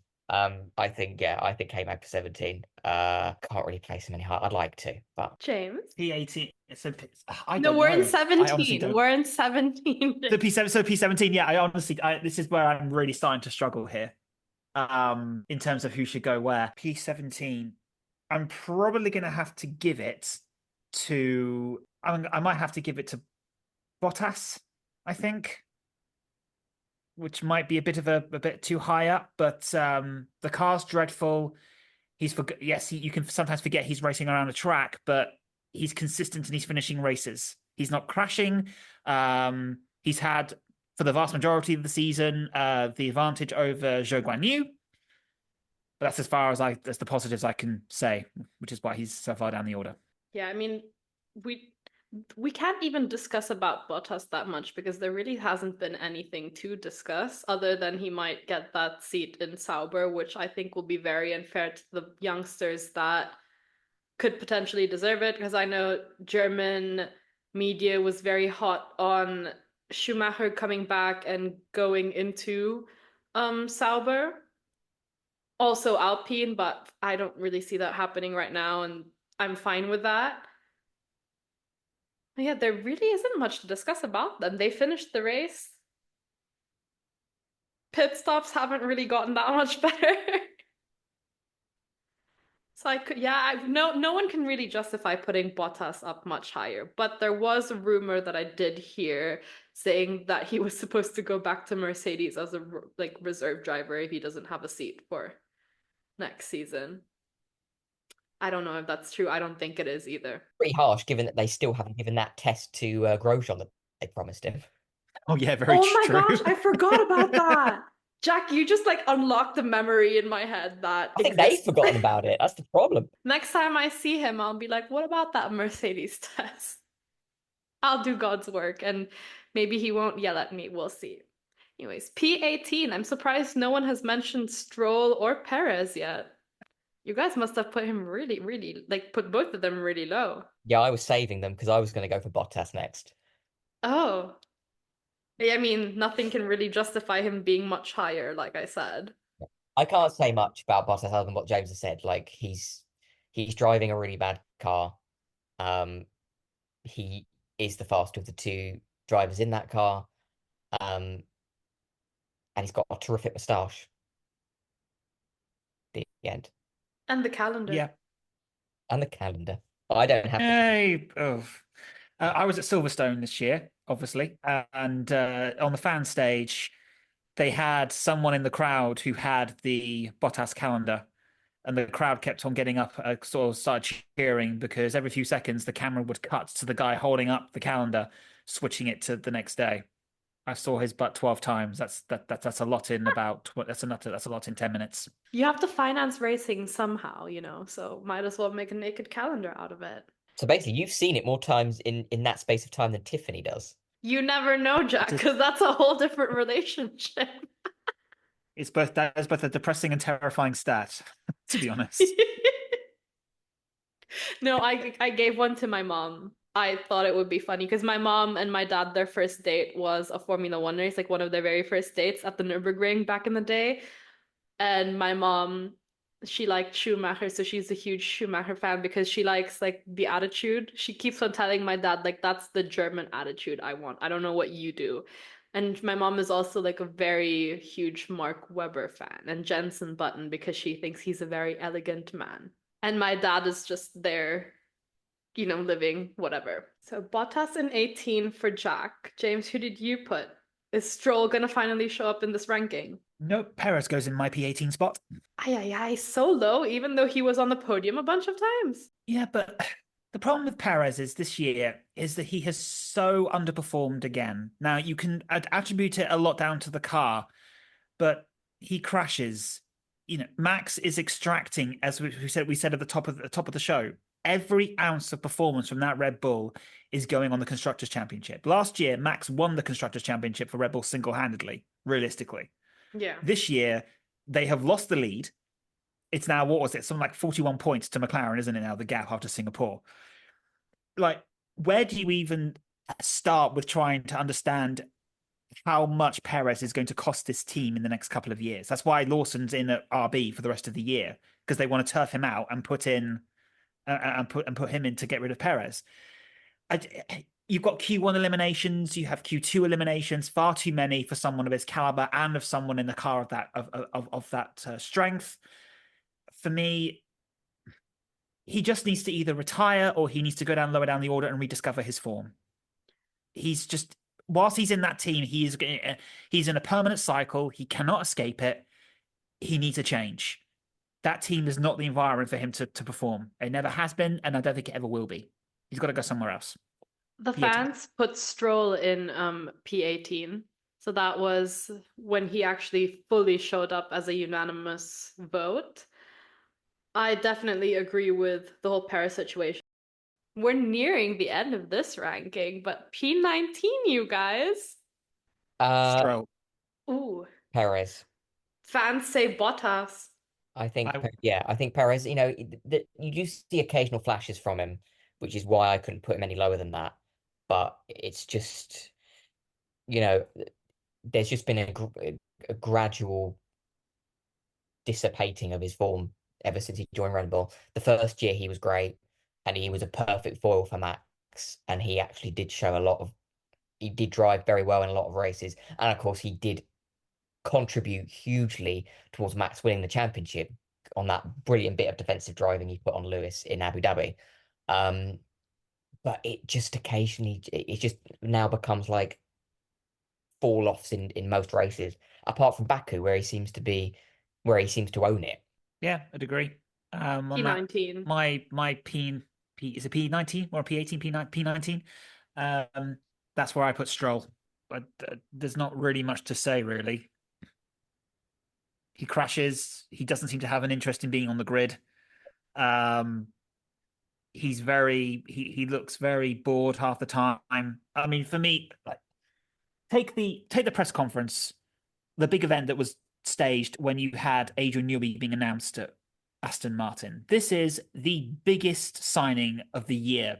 It rivals Lewis Hamilton to Ferrari. It is a huge day, a big deal for the sport and a big deal for Aston. And they get Lance Stroll on the stage first, and he just says very bluntly, "Yeah, good day for the team. It's going to be good." The guy looked like he'd rather be at home playing World of Warcraft, if I'm being brutally honest. And then they cut him off after, 30 seconds, and then they bring Alonso on, and they have like a 10-minute conversation. I just don't see the commitment. I don't see the drive. I don't see the push for results.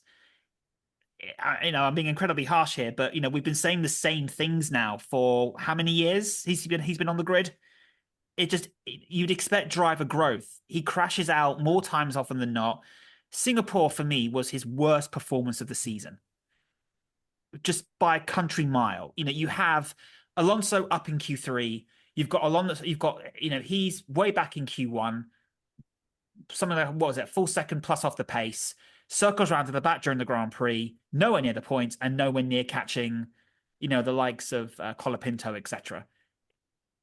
I just don't understand what Aston Martin think they can achieve by having him on board. You can bring Adrian Newey in, of course, and you can get out a car. If you've not got two drivers who are capable of constant points performances, James, you're not going to do money. anything. Anyway, it's my mini rant. If done. Daddy Stroll is paying, Stroll is going to be there, and everybody wants Daddy Stroll to pay. Of course. I mean, I know, I just tried to ignore that point. I just want to say this, like Scotty James marrying Chloe Stroll was a very smart man. Let's leave it at that. P20, you guys. Stroll. The thing about Stroll is, and this is something that occurred to me recently. I think the majority of fans and of the media treat Lance Stroll as if he's a rookie, and he's been in Formula One, if I've got my maths right, for 7 years. And yeah, as I say, we still treat him like he's a rookie driver, and I just don't get why that is. And it's almost as if we treat him like that, we can give him a free pass to kind of form in an underwhelming way. It's difficult when you've got Alonso as a teammate. Obviously, it's going to be difficult. So bad. Um, but it's just, yeah. And as I say, he's starting to look less and less interested now.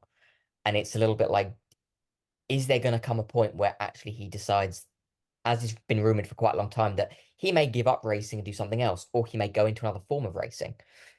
The fact is that we know that Aston Martin are trying to venture into sports car racing. Might they shift him over to that? Um, that is also a possibility. And also, as a side point on the Nui announcement thing, he looked disinterested, but it wasn't in a Kimi Raikkonen way. I know That's exactly I what don't you know if mean. you've That's I both know ever entirely exactly listened what you different. to mean. Lance Stroll audio. I think you might have, but he barely gives us any time. I mean, we get like what, a good 1 minute and 27 seconds, not even that. I've received like 27 seconds of Lance Stroll audio saying, yeah, it was fine. And I was supposed to write about it. I'm like, what am I supposed to do now? Like, you can't. Yeah, it reminds me of the time, and I know James, you weren't there, but but Clara, you'll remember this. It was the time you may not have witnessed it. The time in Monaco at the E-Prix when I asked Edo Mortara 3 questions, and I got uh three separate 3-word answers out of him, and I kind of just had In to the walk media away. pen? That's a little bit like what Lance is like. Yeah, I was busy with Taylor yeah, I Barnard couldn't during extract that anything time, from so I Edo. He may had or just may had a not have massive crash, noticed. but But yeah, I mean, it happens when a driver has let's be frank, like a really shitty race. They don't want to talk about it, but they're required to be there. Otherwise, they can be fined for not, attending media duties unless there's some medical emergency like Lewis Hamilton and George Russell had during Singapore where they weren't able to go to the media pen, which is fine. But 27 seconds? I don't know. Eva has her work cut out for her with Aston Martin because I know I would not be able to do that. I wouldn't be able to have him as my client. at least you could do, and what another I've heard another Formula E driver do is just be a bit more entertaining about it. Where I'm not going to say who it is, but I heard them at the Mazzano E-Prix, which is by all accounts with drivers probably one of the most unpopular E-Prix of all time. One driver who had an uneventful race and therefore had no journalist come up to him at all, looked around and said, "I I fucking hate know this who you're track," and then talking left. about, and I'm not going to say any names as well, but we had a similar experience in Berlin, and it was more of like, can I fucking leave now? No one wants to talk to me. Okay, it may or may not be, but I think Actually, you I know don't who think it is I'm the same talking person. about as well. There's a I'm there's a curious to who very this was short now. list of people that can be a part of this. I think I So know who you're fans can talking about. Yeah. speculate, but this is part of what we deal with as journalists. We kind of have to make the best of the situation. James, you're yet to have this. We'll tell you after. Can you tell me who it is? I know. I tell me after. I've interviewed drivers, and I've interviewed some drivers who really did not want to talk to me at the E-Prix in London. There were a couple who had a horrific race, one more so than others. Oh, If we remember the press yes. conference and the finale. But I had to talk to 2 guys who lost the world championship, and bless them, did actually do it. Yeah, one of them didn't want to talk to me. Mine The was other person didn't want to talk looking to me to at me all. for like emotional He was not a support happy camper. whilst In fact, talking to one of them, Jack. So I was like, because I was standing right behind Jack and I was looking at that and I'm like, why are you looking at me? So I went up to I ended up talking to Degrassi and spoke to him about other stuff. one of them actually, I was recording and I was just checking to see if it was actually recording, and he looked up and he went, smiled, even though he just lost the world championship, looked up at me, Aw. smiled, and he went, "Do you want me to start again?" Oh, I was like, To "No, you're see, fine, it carry on." happens everywhere, but even the Formula E drivers are much better in media than Stroll because they somehow make it entertaining. Like Stroll just talk like you might as well just leave or like pretend to ignore someone rather than speak to them for 30 seconds knowing that you're wasting their time. They could have lined up for someone else, and that's what irks me the most. Yeah, he belongs down there. I put him down there as well. Who did the fans vote for P20? They actually put it's 50-50 between Joe and Stroll because we still have two more drivers left. So we've got 21 and 22, and I'm take it from how the performance and how the season has been so far, it's gonna be between Joe and Logan for both of you. So I'm interested to see if you guys have the same driver for 21. Okay, Joe hit for me with 21. your Go. reasonings, if there are even any. The car has sucked all the confidence out of Joe. I mean, he came in a few years ago, quite fresh faced, very a confident Formula One driver, know what he had to do. He's never really shown anything spectacular, as blunt as that sounds, and that's the problem. He's never really got on top of the car, particularly this year, which that Sauber is an appalling car. Um, it's actually it's caused Audi to make changes behind the scenes to try and sort it out for 2025 so they can hit the ground running in 26. And he's finished at the back on the back row or qualified last a lot this year, and I can't even begin to imagine what that does to someone's confidence. To know that 20 drivers, you're the score, you're the lowest, you're the slowest even, sorry, and it's even when the gaps to Bottas, etc., they've been quite high, or to the drivers have been abnormally high. So, you know, Zhou is a good racing driver. You have to be to get to Formula One level.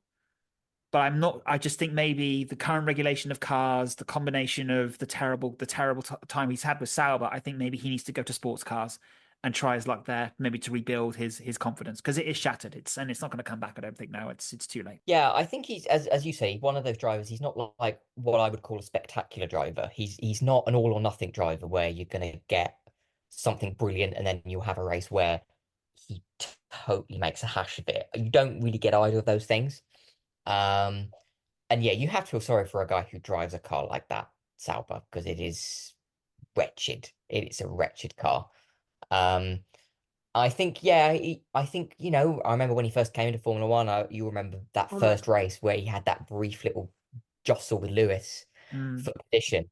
And we were so like, good. oh, this guy's like, could be something. And I think, again, if he was in a better car, he may have had the confidence to kind of make that little step up. Um, I wouldn't say the F1 door for him is shut completely.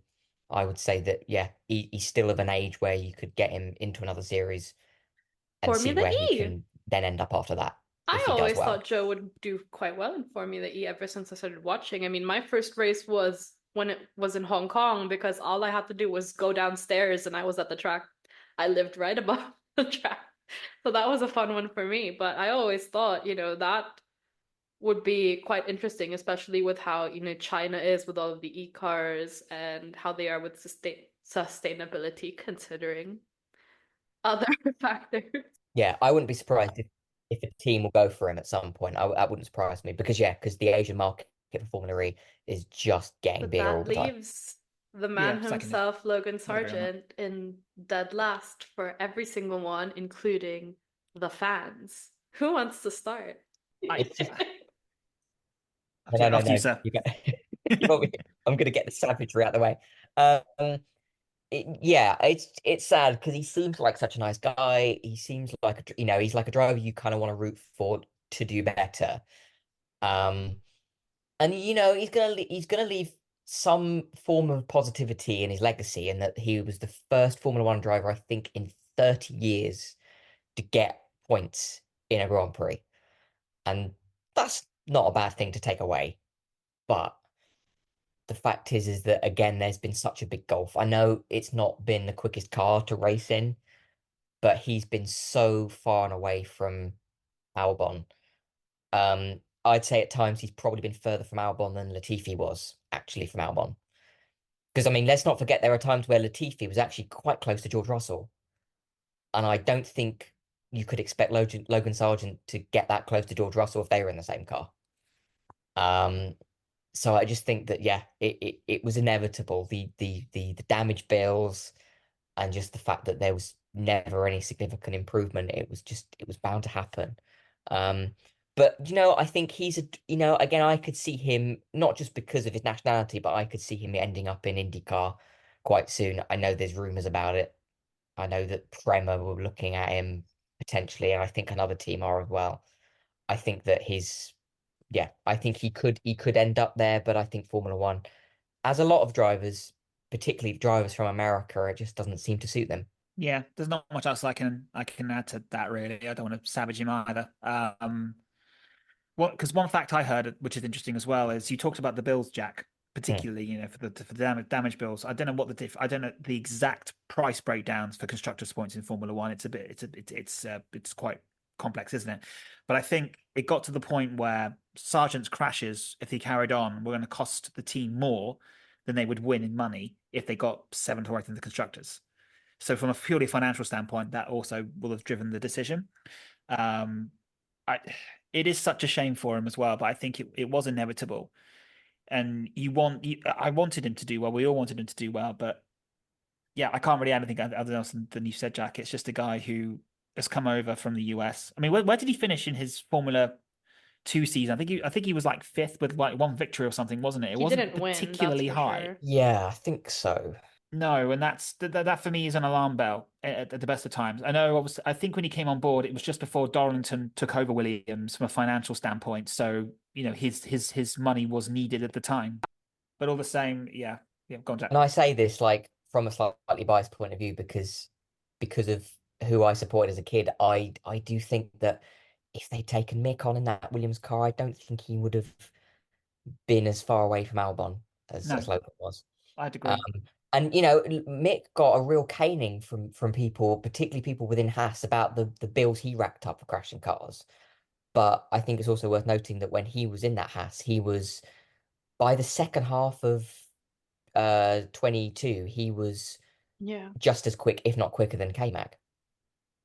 Yeah, yeah, agree. I think He Mick got Schumacher. driver of the day in Austria, Yeah. and Logan's never really been close to that, I don't think. Logan got in his own head. And the problem is, he had a really supportive environment to try and help him get out of it, but it just wasn't possible. And I think James Vowles has comments of we reached the limit of what Logan was capable of because we all have our limits when it comes to driving, etc. as well. And the teams clearly decided that was it, plus the financial element. Hopefully he does go to IndyCar, and I'm with you, Jack. I think he'll do good things in IndyCar Yeah. because I think it's suited to his driving style, his attitude, and his mentality. I just don't think his ethic or his work ethic, etc., sort of really matched what Formula One needs or demands. Mm. So hopefully it's not the last we see of Logan Sargent because both of us in the same thing. I don't want to bash the guy. To be sacked mid-season is awful. His results spoke for themselves, unfortunately, and it's just I do hope he can turn it all around and he can get his reputation and have a good time in IndyCar or something similar because he's an elite driver. Yeah. He's good at what he does. Just Formula One clearly just wasn't for him. And again, he could be another driver that could suit Formula E. That's another thing. Because look at the influx of F2 drivers that are consistently going into Formula E. We've had two in the last month, and we've had it before, and we're probably going to have it again. So if someone like Sargent can get, as you say, roughly about P5 in F2, then something like Formula E could suit him quite well. Agreed, definitely. And I think the environment is also so much more different. I mean, with IndyCar, Logan he would be close to home. He would have his friend Kyle Kirkwood, they're very close. And I think that's also something that's missing with the F1 calendar that is so rigorous. We have a lot of races that we cover like around the whole world. I think it's also very difficult to be doing that at such a young age. It's not made for everyone, whereas obviously IndyCar is set in one country with the exception of one race, if I'm not mistaken. Yeah. I mean, you covered this, Jack, really well when you said that, Jack, you covered this really well with people, drivers from America sometimes just don't do well in Formula One. And, we talk about F1 being a global sport, which it is, but what was it, 9 out of the 10 teams, including Williams, are based in the United Kingdom. Hmm. A lot of the F1 season is based in Europe or extended Europe, heading in towards the Middle East, and then obviously the Far East as well. You have 3 races in the US. I just think that it's a huge ask of a driver from that part of the world to come over here, to abandon their family, to abandon all their friends, etc. As you pointed out, Kiara. I think IndyCar will suit him better for that purpose as well. I just wonder perhaps that maybe there was a lack of, maybe you can say a team can support a driver and they can do it amazingly well, but I think your own personal support network of your friends, your family is vital in the pressure cooker of Formula One. And I do wonder perhaps that's what was missing for Logan a lot, which contributed more towards his performance drop off, I think, than more people perhaps maybe realize. Yeah, and I think also another thing as well is that the fact that we're now trying to sort of Americanize Formula One to some extent because they think it's a market they really need to tap into. It's probably going to put more pressure on American drivers as well. That's an additional thing. Totally. Um, and it's not the first time, as what you touched on, this has happened. I mean, when Michael Andretti came into Formula One with McLaren, he never moved to Europe. That was a He car crash, wasn't Yeah, he it? commuted from America to every race, and that's why he was then fired after Monza. Then you have Scott Speed, who Oh turned up my God. in what was it, 2006, 2007. Yeah, six, He yeah. was he was dreadful. I mean, I don't think he moved over. I think he stayed Alexander where he Rossi? was. Manor, Virgin Manor. Anna. Yeah, Hmm. he didn't last long either, did he? There's just something to be said, as you say, for support model, and also I think just everyone's global outreach. I just don't think it works for the American market, which I really hope does change. The last American champion is what, Mario? Yeah, Yeah. So 1978. And that's only you one of want, two. yeah, you want the other one being Phil Hill. Hill Hill, yeah. Yeah, you want to have a. It'd be great to have an American world champion, but I think there needs to be some serious work done to how Formula One treats its American drivers. Mm. I don't think it's a secret. Sorry, I don't think it's a coincidence, should I say? Sorry, that this is yet another American driver who has crashed heavily throughout his career, has never been able to progress, and is now leaving the sport ahead of his contract ending. There's a reason behind this is constantly happening. And if F1 wants its American world champion, which Liberty Media want, and are trying to will push for, there has to be changes to how Formula One operates in some capacity. But I don't know what that would look like in the future. Another thing that doesn't help though is the fact that you get American drivers, not so much in IndyCar, but to some extent, but in other categories of racing in America that talk themselves up as being, oh, I could do Formula One because this is difficult. And it's like, yeah, IndyCar is difficult. It's really difficult, but it just has something to it that drivers that are less successful in Formula One can tap into. Why, I don't know. Look at like Sebastian Bourdais. He was fired by Toro Rosso, but he had been before that, correct me if I'm wrong, an IndyCar champion, or he'd certainly been a consistently high performing IndyCar driver. So even European ones can somehow sort of do it over there. Yeah, and then you got Marcus Ericsson, exactly the same thing. Very recent, Indy 500 champion, but in a Sauber and a Caterham, dreadful. Although in fairness, those were two dreadful cars anyway. But like, he never moved up. He never moved up the order either. But he goes straight over to the US and he nails it. There's just something about that environment that just one doesn't work with the other. Yeah. For every Nigel Mansell or every Jacques Villeneuve, where they did both, although in different directions, Yeah, there's like probably 10 other guys that just can't match that or yeah, can do it in both. yeah. Agreed. Who knows what we will see? I think Logan Sargent still has a bright future ahead of him. I think he just needs to take that time, enjoy being home, enjoy testing for IndyCar, look around a little bit. But now I think we've gotten to the part that you both have been very, very excited about. And I always ask my newest guests to create their dream grid, especially because of all the controversy surrounding the grid for the past 2 seasons. Who wants to start? Because I know both of you have been itching for this. I'll let Jack go just because I actually haven't got mine loaded up yet. No, I haven't got mine loaded up, and I sent mine in two different messages because I changed mine more than Did once. you change them again? No, I changed. I think I changed some once, didn't I? Let's And go, I'm not even Jack. sure I even wrote down. I don't think I even wrote down my hash choices. Oh my God. So here's how this will go. Like you will just say the team and who you would put in there and why.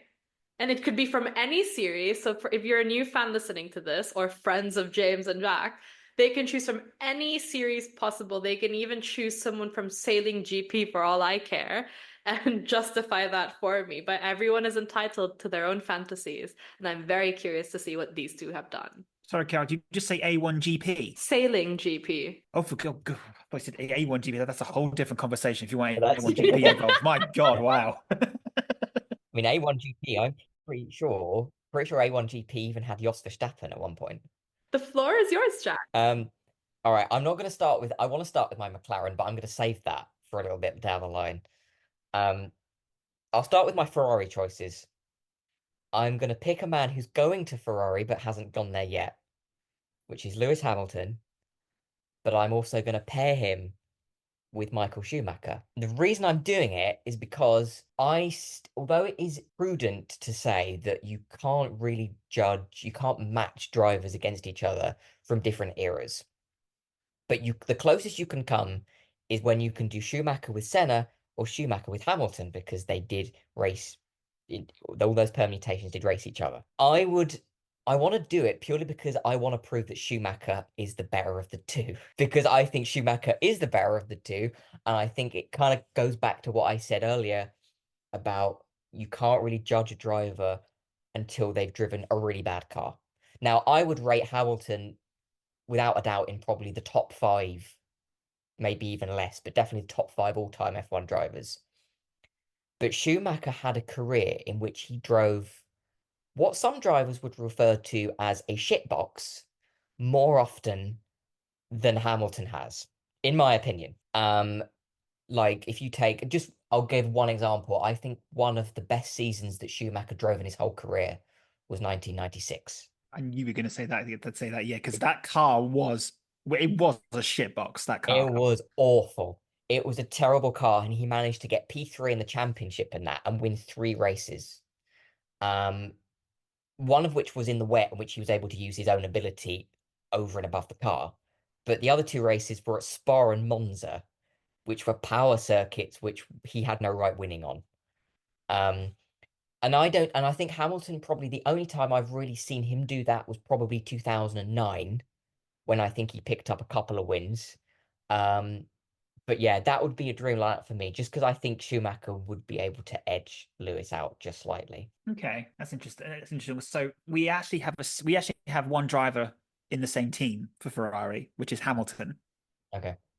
I would pair him with Fernando Alonso because I want to see again, after all these years since they Yeah. were infamous teammates in 2007, who would come out on top with all the experience, all the years, because statistically, Hamilton is the better driver. Okay, he's got seven more championships. Fernando Alonso has two.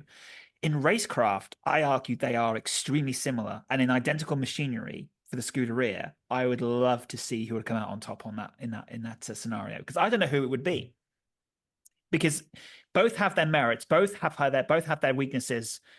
They both have hot tempers, particularly sometimes when they're racing. Alonso is a bit more animated than Lewis, but I do wonder, coming up to nearly 20 years after they were last together on the grid, what would happen if you put two of them in the same car with the same setup at Monza? So that's why I've gone for that. I like that. That's very juicy from both of you, actually. Oh my God. Yeah, I can see Schumacher as well. I actually put him in my fantasy grid as well back in the day, but I paired him with Carlos Sainz because I still think that Carlos Sainz needs to be. I took away every journalistic integrity that I had for my ranking. So I'm surprised you both stayed quite close to it and can justify it without like that much of a fangirl aspect of it like I did. Jack, do you want to continue with a different team? Okay, we'll do Mercedes next. Now I changed this one at one point because I initially had Max in a Mercedes and I changed my mind. My Mercedes lineup is George and Charles Leclerc. because I forgot about Charles. So I thought, do you know what, Mercedes? And I've thought about this before, actually. Like, I thought about this when Charles had that particular point in 22 where he was making a lot of mistakes and he was missing so many open goals to close the gap in the championship to Max. And I think Charles is the sort of driver and he's a sort of human being. Like all F1 drivers, they respond in a certain way to the team environment that they're in. So a classic example that I think James would probably agree with was the anomaly that was Heinz Harald Frentzen. He was great when he drove for Jordan. He took that to nearly being a championship winning car. He drove for Williams and he drove for them for one season, well, 2 seasons, but one when they were a championship contender. And he just couldn't gel in that team. I feel that Charles, as being the talent that he is, but the personality he is, would actually benefit from driving with Toto. Because if you look at the way Toto treats Mick, like he knows that Mick is not on that level, hence why he's not been given the drive over Antonelli. But he seems to be very protective of him, and he seems to be like that with his drivers. And I feel that Toto having Charles in his car would benefit the both of them. So I could see Charles being really successful in a Mercedes that was like very quick. That's fair. It is. I like that actually. I'm a bit different. So I've gone for not the rookies, but the battle of the established, what's going to be the established younger talents. So I've put Antonelli partnering Piastri because I want to see what those two could do in one team. Antonelli is raw talent and emotion. Uh, pure Italian born and bred racing driver versus the cool, calm, collected, methodical Oscar Piastri. You couldn't get two more opposing people. But I think, you know, we don't know what Antonelli's capable of in a Formula One car yet, other than we'll ignore the whole Monza spinning off thing. Um, but in his junior career, this guy has proven himself time and time again. He's quick. He's methodical. He seems to know. I think there's a short clip of him out there where he can remember his lap times down to the nearest tenth of a second. You know, this is a really exciting young driver. So putting those two together to see who would come out as the leader in that team for me is quite intriguing. And the same atmosphere as you said, Jack, where it's a supportive atmosphere where you're designed to be pushed, but if you're not quite at the level of world championship winning yet, you are in a very supportive environment. So for me, yeah, Antonelli and Piastri. Both very good choices. I mean, just for the people listening, I know who their choices are, but I'm not sure if they changed anything anymore after that. And it's fun to see their reactions to each other. Because this is spicy, like Antonelli and Piastri. I'm just gonna read out what people have put in the past for Mercedes. We have Antonelli and Paul Aaron. Somebody has put both of them together, which is also quite an interesting mix. And Yep. Nico Hulkenberg and Esteban Ocon. Oh, that is a nice. That is actually quite a spicy lineup. Yeah. Two underdogs with a lot to prove. That will be a very interesting lineup. Kudos to who did that. If I had to make this choice all over again, and I'm not going to change it, but if I had to change it again, I would say for Mercedes, purely because of my bias from a Formula E perspective, I would probably drop Verline in there because he should have had the drive anyway. Yeah, he got a raw end of the deal, did poor Pascal Oh yeah. on Yeah. that. But he's Formula E champion now, so that's all Yeah. good. And he was a DTM champion, and they keep on they've been posting some old clips recently, and there was this very scandalous team radio that came about where they told someone to push Verline off the track, and they did. Rude. So that just came back on my feed, and I'm like, I remember those days. So it's always fun to see where drivers come from. Jack, next team. This is gonna be your choice the whole time. I did have Haas. It's the Williams one I haven't written down, so I'm going to save that to the end. The Haas one I have, and I'm kind of going purely on a sort of American-based supergroup that for Haas we'd have Logan, and then we'd have Alex Palou, not an American, but an IndyCar champion, Interesting. because I think Yeah, that could like I'd like to think that would spur Haas on into being a slightly more competitive team. And obviously, again, it goes into the whole thing of Formula One and Liberty Media wanting to have a really marketable driver from some sort of American perspective. They obviously there was that talk about Colton Herta being given a free pass to go to AlphaTauri at one point. Um, and then of course he got some tests with McLaren, and obviously Pato was getting tests with McLaren. But yeah, Alex Palou in at Haas, I think, because like again, he could come in with nothing to prove because he's won the IndyCar Championship now for what, the third time? Yeah. So he's going to be regarded as one of their greatest ever. So, and he's still relatively young, I think. So you drop him in a team like Haas, I think, with a bit more money behind Haas, which I think Alex Palou would probably bring as well. Um, I could see that being actually a lineup that Americans would like, because most American fans that I know of don't support Haas anyway. No one cares. It's an intriguing one. Although I'll be honest, like when you said that lineup, when I saw Alex Palou, I went, yeah, definitely. When he said Logan, I went, he get destroyed. Um, and then he would destroy more cars. I don't know, maybe he would, maybe he wouldn't. But I think, yeah, to have Alex Palou in on the grid would be fantastic. It is there are a few drivers who can make the switch, and we've already touched on that, but Palou is definitely one I would want to see in Formula One, to see what he was capable of. And not just in an underdog car. I want to see him in a top midfield car. So, bordering on line the top two or three. So if Hats can get their act together, that would be an amazing lineup. Mine is a bit more sentimental. I've gone for a reunion driver lineup to see what they could do together with their Jack's growth in the last nervous. few years. I'm So interested. I've put Pierre Gasly and Yuki Tsunoda together to see what they would do in a Haas, and could they improve each other's form, because they're obviously very good friends now. But what would the growth be compared to their AlphaTauri days? Obviously, Yuki's still there, but how would the growth affect Yuki? Because Pierre's a race winner. Yeah, that's the kind of lineup I've got, and I think also it's a lineup where you've got the son of the kind of the some the how can I put it, the epitome of Haas. American really blaseness that they want to exude through Yuki, and then through just pure racing talent and emotion that you get through Pierre. So that's my lineup. What do you think, Jack?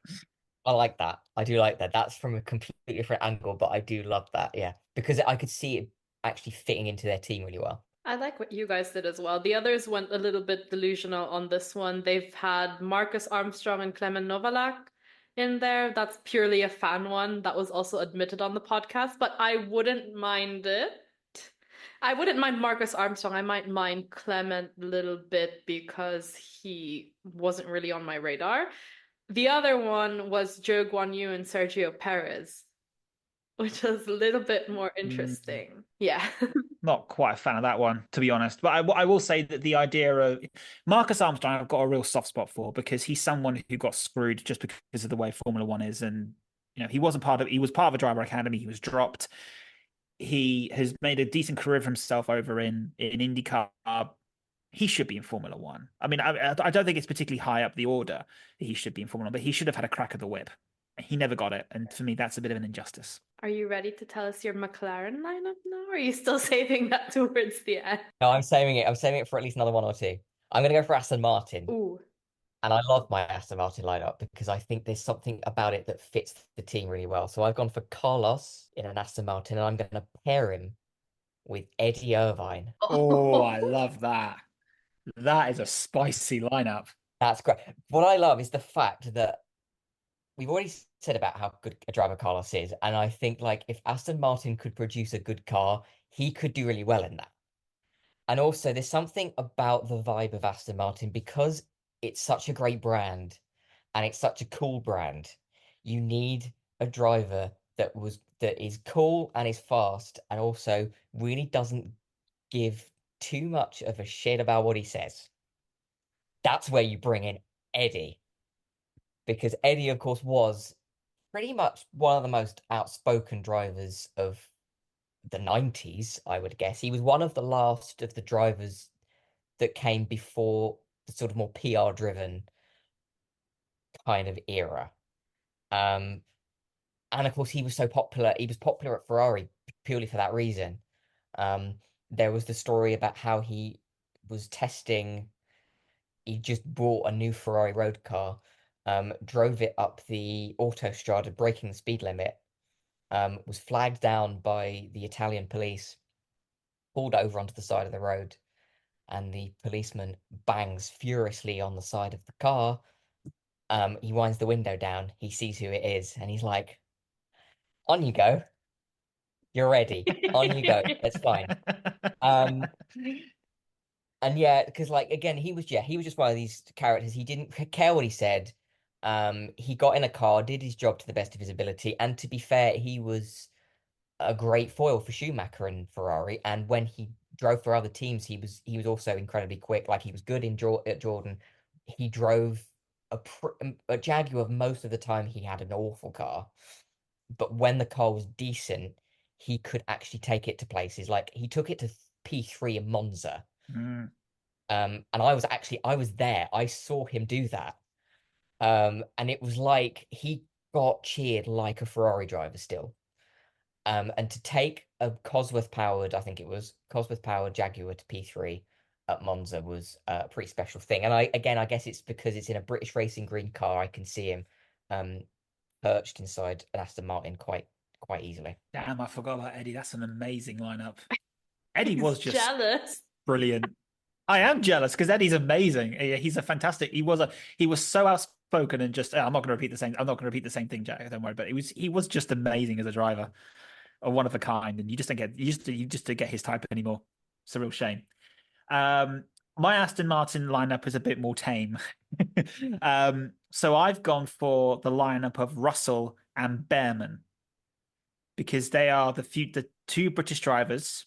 You know, they are part of the future of the younger driver, and I'd love to see what the young pretender could do against the established, if you like, which is Russell.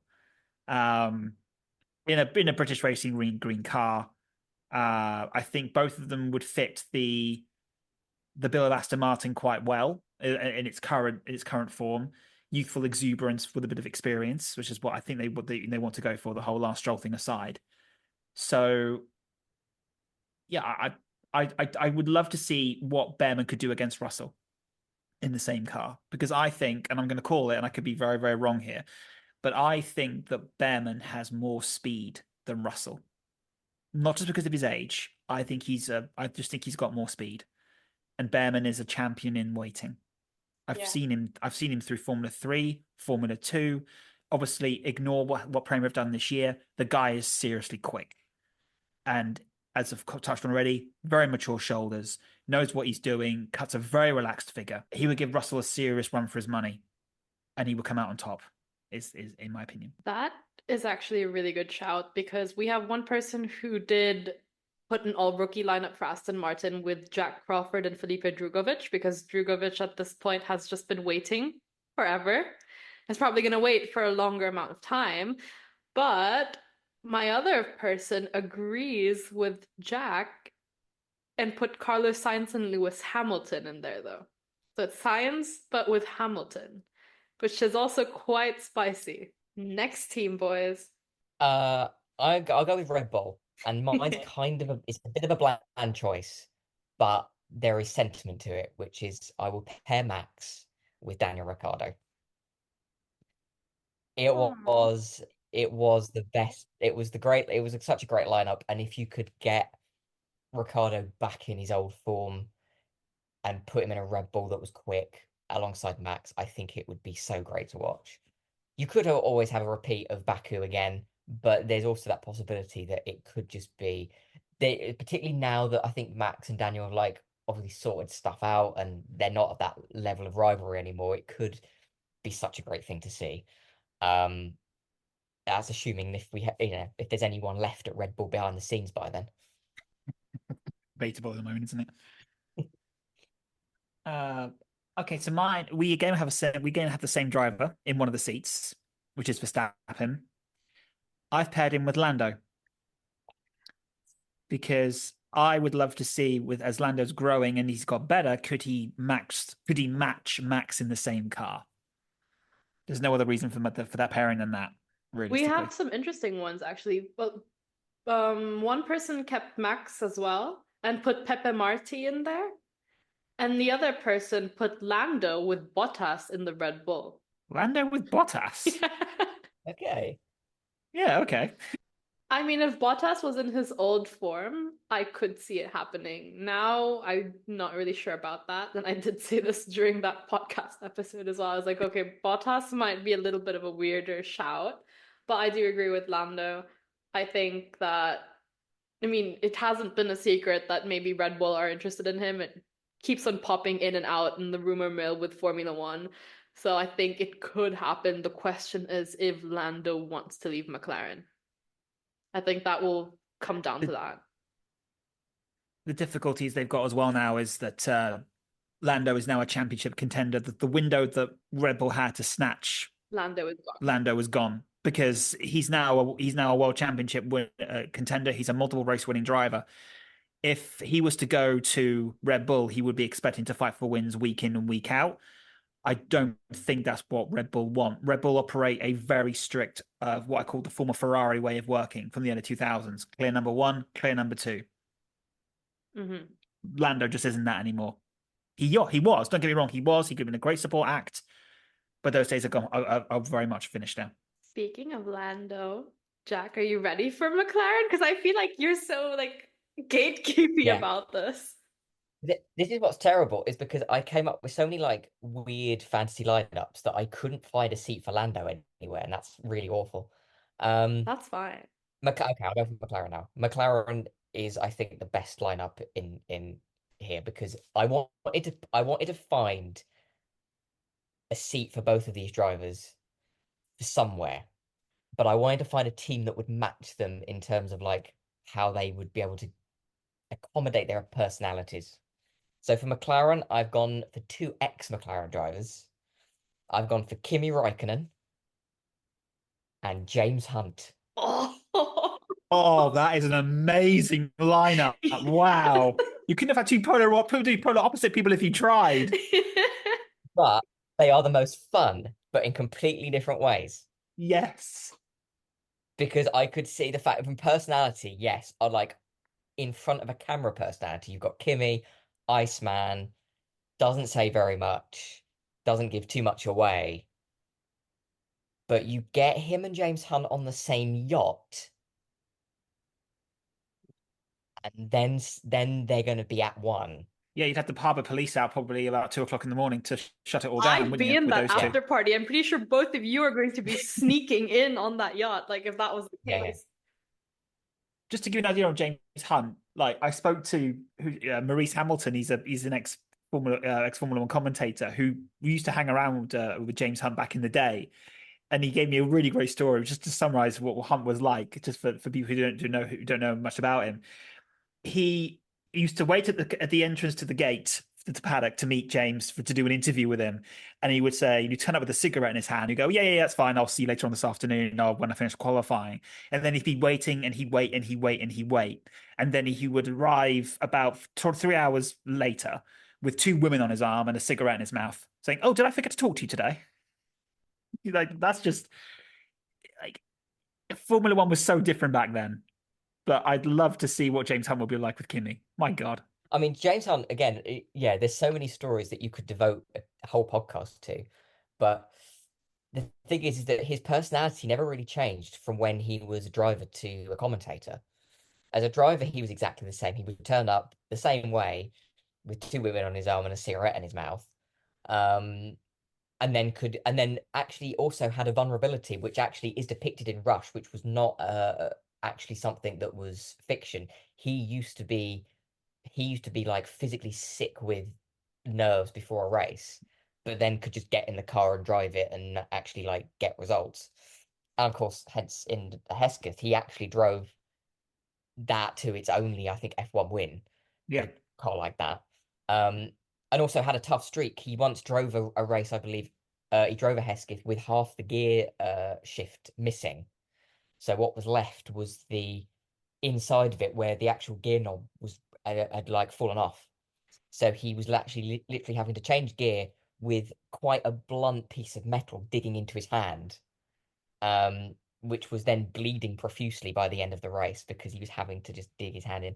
And then in commentary, he also once apparently co-commentated on a race whilst not watching it because he was lying on the floor of the commentary box, grotesquely hungover. Sounds like me. Yeah, I can recall that one as well. Sounds like one of us Yeah. eventually. There are whole stories about Hunt, you're right, that could fill a Oh entire yeah. podcast up. It's like, where do we even begin? Punched a marshal, Yep, was nearly yep. on the receiving end of a punch from Murray Walker, who I've now mentioned for the third time, in the commentary box. They used to share the microphone. Yeah, that went well, didn't it, for the first Yeah. couple of races? Um, but yeah, I could imagine them. Yeah, it's polar opposites, him and Kimmy, but in another way, it really isn't polar opposites at all. They're not so different. Can you No. top this, James? No, I can't. At all. Um, you talked about pairing two people together to see if they who would be the greatest of all time when they drove together. Mm. I've gone for Senna and Schumacher in McLaren Oh, Oh, yes. that's also nice. because they both raced against each other in the early 1990s. Schumacher being the young pretender at the time to Senna's crown. They had bust ups during their early years when Michael was trying to prove himself, Mm. and Senna actually spoke to him and said, "Look, you've got to start quiet. You've got to calm down a bit. You know, you could have taken me out." And Michael just didn't want to listen and didn't want to hit.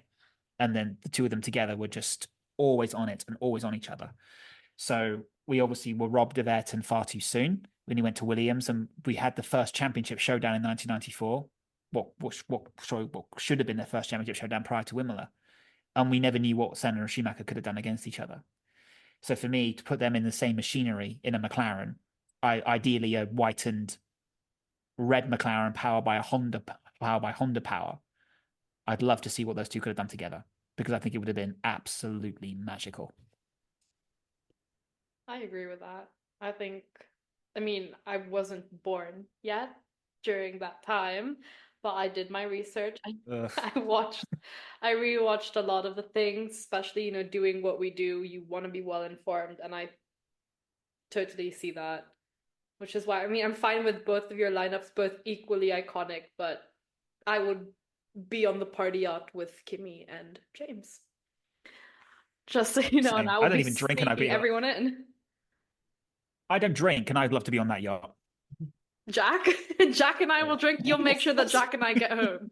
There you go. Oh, designated driver. Designated driver. Okay, for the powerboat on the way back to Shoreline. Okay, I can do that. Okay. Designated driver for everyone. I'm pretty sure if Jack and I get in that car, everyone else will follow suit.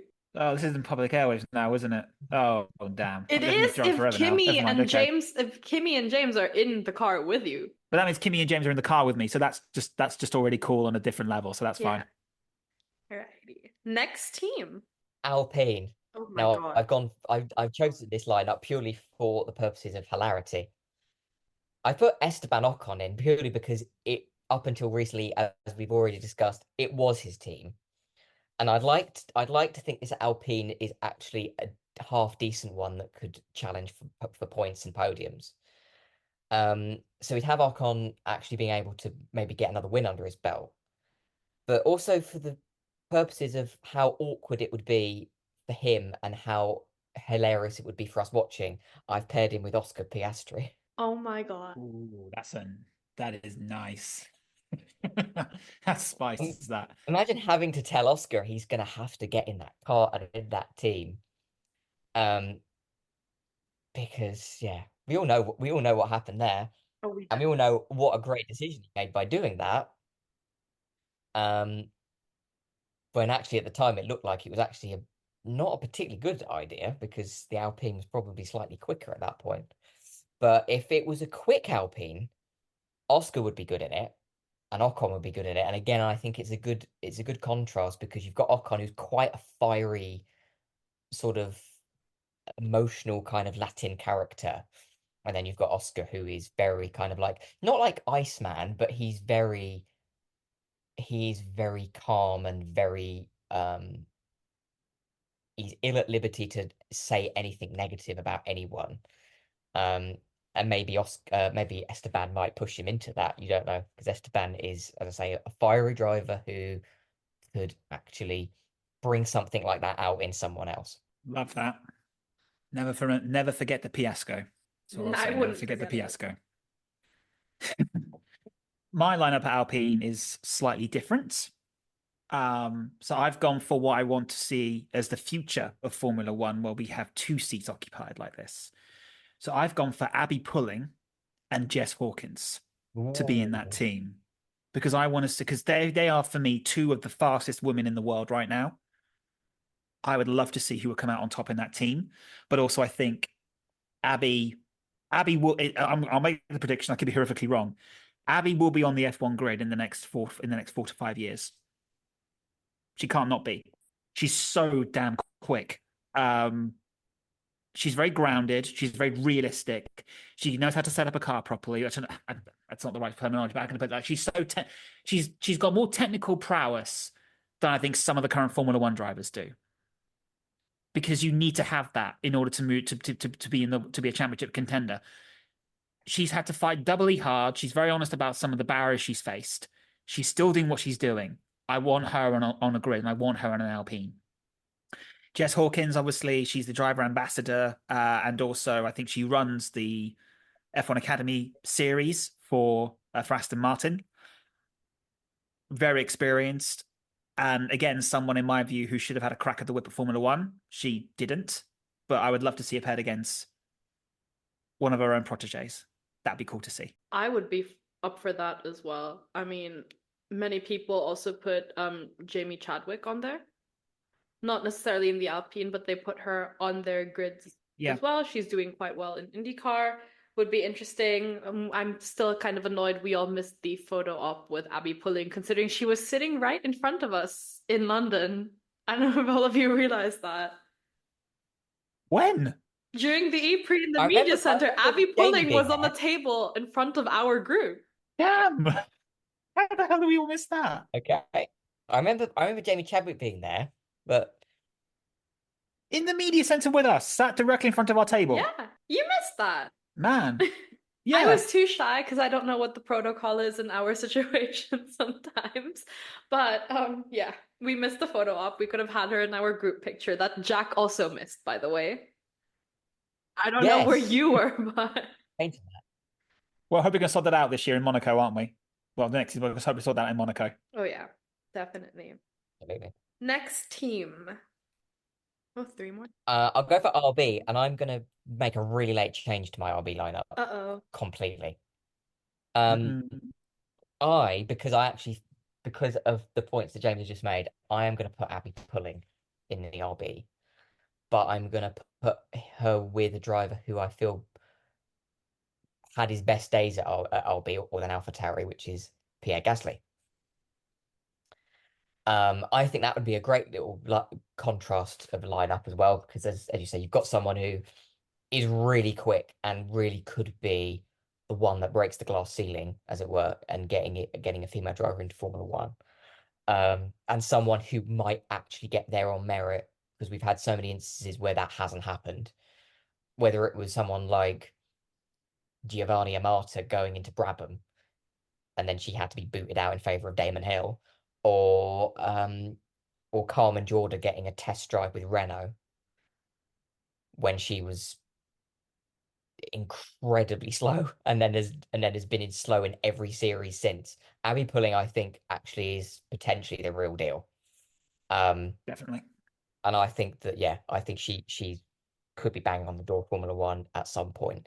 Because of course the thing is, I actually think, and this is the point that's just occurred to me, that in the old days when they talked about female drivers not being able to get into Formula One, they said it was always about a case of physical differences, and that they would not be able to have the strength to do it.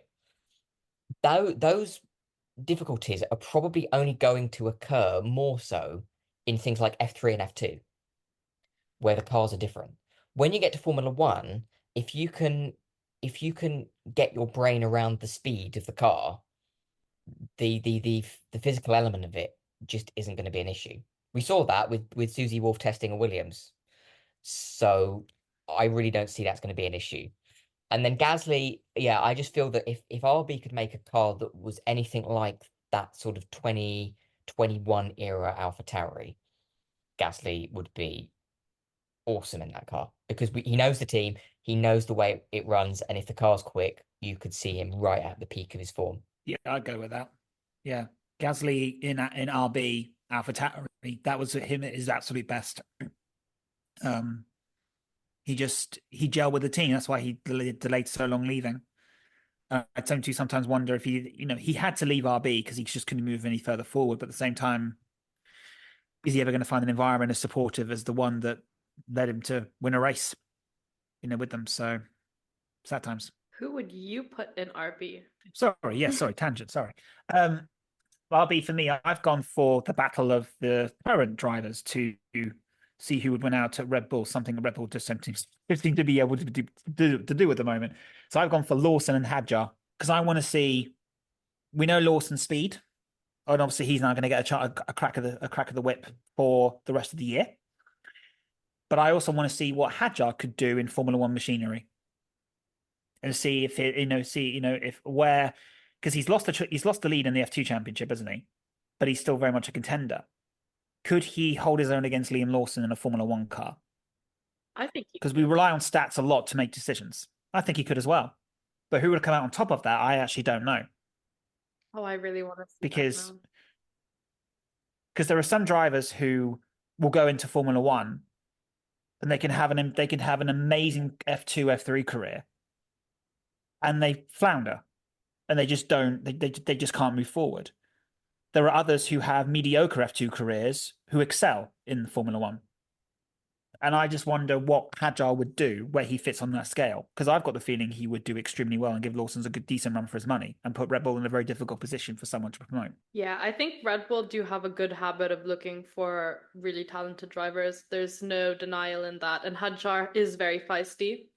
I know I always enjoyed having him on the F2 press conferences because did not really know what mood he would be, especially like if his weight first got like blocked by someone. I remember those times. I think it was the Barcelona GP or even before that where he was like in a screaming mess in that radio, losing P1 to someone. Yeah. That's the most realistic one so far though. I think that's the one I think we can see happening in the future. Whether it's gonna be RB or in Red Bull in like I don't know, in 2 years, 2 to 3 years, I think that could happen. We could see this go down. All right, Jack. Williams or Sauber? Williams. Okay.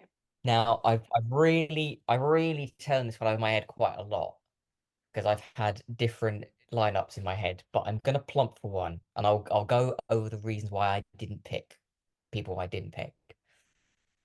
And if James, if you want to think that the McLaren is going to be a red and white Honda McLaren, this Williams is going to be a Rothmans Williams Renault, and it's going to be Ooh. Fernando Alonso, but I'm going to pair him with Mick Schumacher. Now, purely because I I want to see Mick get another crack at Formula One. Plus, I put his dad in the Ferrari, so I'd want to see them on the same grid. Now, I thought about maybe putting him in with Vettel because Mick and Vettel obviously and Seb they get on very well. They're very close and everything. But I kind of couldn't feel like I could leave Fernando out because I still want to see him drive a top car that could actually get him a third world championship. Um, and that's for that reason I edged him out over Seb, I edged him out over Lando, and I even edged him out over a driver who, as a child, I couldn't stand and still hold that childhood resentment, but it would be funny to watch having him, especially having him paired with Nick, and that would have been Juan Pablo Montoya. Because having him paired with another Schumacher would be funny. And also, I would love to see him actually race someone in modern Formula One. But I just couldn't. I wouldn't like to think of Fernando not being in the lineup, so that's why I had to pair him in there. And if it's a Williams Renault with that livery, I think that would be a lineup that I'd like to see actually like have a fair crack at doing well in. I wonder if we could petition Williams to do a one-off race in that livery style. I'd love to see that livery come back. It's just They tried it beautiful. in 2012, didn't they? Mhm. Sort of. Yeah, sort of. They had Renault Power as well, didn't they? Um, Yes. but they had the problem is they had Pastor Maldonado in the car. Although he did win a race that year, the last Williams victory as well. And then the last, and then the garage caught fire. Oh yeah, of course, the garage caught fire, didn't it? Yeah, that was a strange weekend. No, that's a cool lineup. I've and ahed again about mine, and I still can't decide. I know that Sainz has got one of those seats, and I'm torn between Charles Leclerc, so I don't want to forget him and have him taken off the grid. But I also want to see Mick Schumacher in there because I think that's where he could really excel. And we could see the Schumacher genes that were really evident in the second season of F2 really come to fruition. Don't get me wrong, I'm not saying Williams is an environment where you're going to get mollycoddled, but I do think it's an environment where you can really do well and really enjoy racing and achieve a lot. So I would say Sainz and Mick Schumacher together will be fantastic. And as you pointed out, Jack, he could race his dad, and mine's in a McLaren. Um, so yeah, and also I do think Sainz has made quite a wise decision in going to Williams. It's going to seem odd now, but behind the scenes, Williams is really working hard on 2026. Not necessarily on the car because they can't do that, but they're getting everything in place. And there's a general belief in that team that 2026 they're going to come shooting up the order. And I think Sainz is going to feel very pleased in a couple of years that he's made the move that he's made. So I'm going to leave him. I'm leaving him exactly where he is for next year. Nice. Both of you have Mick, and I think many fans will be happy to have them on. But that leaves us with Sauber, and that's the most intriguing one of them all. Yeah. Now, of course, I'm taking this one purely from the viewpoint that we're going to be transitioning into Audi. So I could have as a token gesture put Lando in this car, but it's like if you're going to put him in a car, you got to put him in the top car. So I've left him out again. But because it's going to be Audi, such a massive German brand, I've gone with Sebastian Vettel and Nico Rosberg. Oh, I like that lineup. All German. That's a proper German supergroup of a team. Yeah. Um, Vettel, I don't know what he. I mean, there's always been talk about whether you'd get him back in Formula One and if he'd be any good or not. I think if he was going to do it, he would have to do it really soon.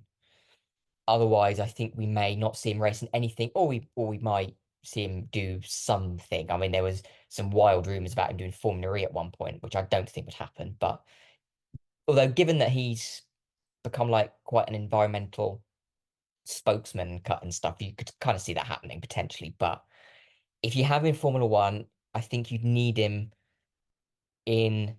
I'd love to see him in a German car, and it also harks back to the story that when Michael Schumacher got the drive at Mercedes with Nico Rosberg, the plan the it was never proved, but the plan was always for Michael to drive for them for a couple of years, and then he would step aside for Sebastian to go in the car. But of course, it was at that point that Red Bull took off, and Sebastian was never going to leave because he'll see them won 4 world championships on the bounce. So I kind of see it from that point of view as well, that it would be we were deprived of Sebastian and Nico being in the Mercedes together. So we'd have Sebastian and Nico together in another big German mark, as it were. Um, and I'd love to see what that car would look like. I don't know what the livery would look like, but I'd love to imagine that that would be a very partisan kind of team put together. That makes me happy. I just want to say that that makes me happy because I am really good friends with Sebastian Vettel's brother, like the younger one, who also races. And even he said it would be very interesting to see Vettel come back. Doesn't look like it, unfortunately, because he is enjoying time with his family, and that's something, you can't really do as much unless your family travels with you every single race, which can be impossible once the kiddies start to grow up and go to school and have all of these other obligations. So I think that's one of the main reasons we may not see him back on the F1 grid. But I would not rule out something like WEC or Le Mans. Like that would be really iconic if Vettel does go back. And Rosberg, obviously. Now that you say it, I think we were robbed of an all-German lineup. That would really, really bring a lot of German fans back into racing. And I think Rosberg, to be fair, like I always thought he was a talented driver, Hmm. but I think, and I don't mean this to sound as negative toward Bottas as I do, but I think it wasn't until Bottas was teammates with Lewis that I realized how good Nico was, that he could get as close to Lewis as he could. Because I thought Bottas was actually like going to be someone that could match Lewis as well after I saw him have those two really good years at Williams. But when he ended up just kind of settling into that sort of support number two drive, I then realized how good Nico actually was. And he knew that he could never match Lewis ever again because he kind of reached his peak Yeah. and he drew on reserves he could never draw on again to do that. But to actually beat Lewis Hamilton in the same car, as he likes to remind us all, um, was a pretty big feat. And he was always a talented driver. When he was at Williams, we saw how good he was.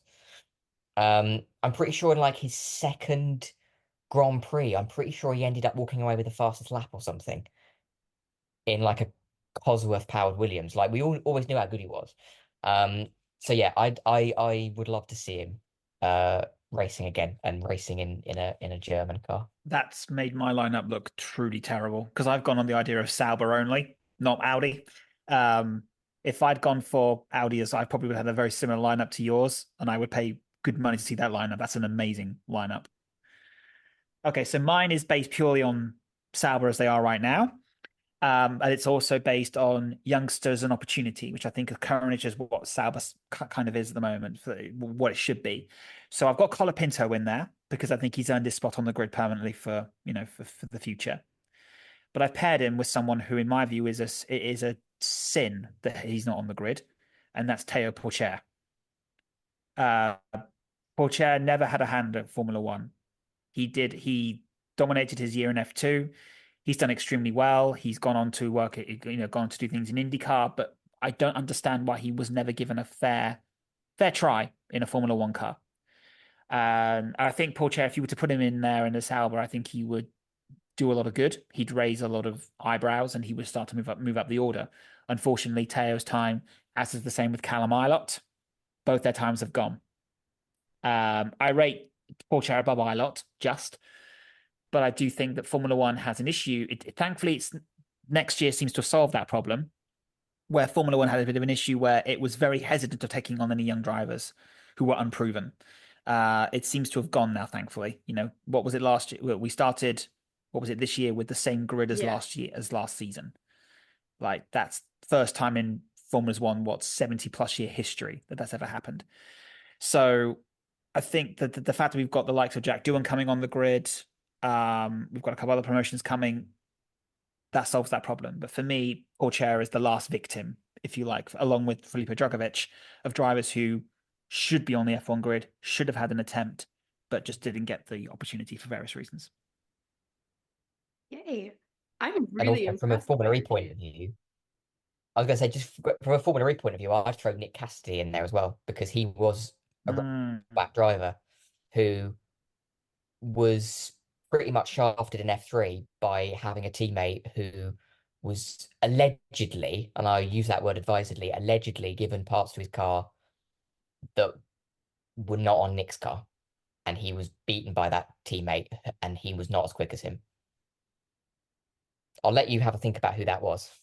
I think I know. So do I, but let's have a confirmation once recorder's been Yeah. stopped. But I'm very, very impressed with your grids. I mean, both of you obviously put a lot of thought into this. There was a mixture of, fan bias and also using whatever history you guys know, which is a lot more than me, but that was really fun. Thank you for joining me today. Why don't you both of you tell the fans once again where they can read all of your stuff and promote the hell out of your site because I really enjoy reading the articles you guys put out week after week. I'm going to let Jack do that because I'm still so new that I'm not sure I have much to really offer at this stage. And other than a couple of, I've done like maybe 10 articles. I'm still so new. So, Jack, over to you. Well, you can catch us both on motorsportweek.com and Motorsport Monday magazine, which is a digital magazine. It's out every Monday. You can subscribe to that and have it sent to your email inbox every Monday morning. I obviously cover Formula E comprehensively, as well as a little bit of Formula One and F2 and F3. And James has just come on as a F1 reporter, and as we already know, does spicy driver ratings. And if there's nothing else, that's worth reading. Also, follow them on all social media sites. I always have my notifications on and I immediately know who wrote what. For some reason, I know which one of you wrote something. But yeah, I mean, it's always very enjoyable, and these two are always such a delight to work with in the paddock as well. So thank you once again for being here. Oh, thank you. And that Very was kind. Chaos in the Paddock, you guys. Stay tuned for more of these too. Enjoy the rest of your week, and hopefully everything will be fine once again during F1's comeback in Kota.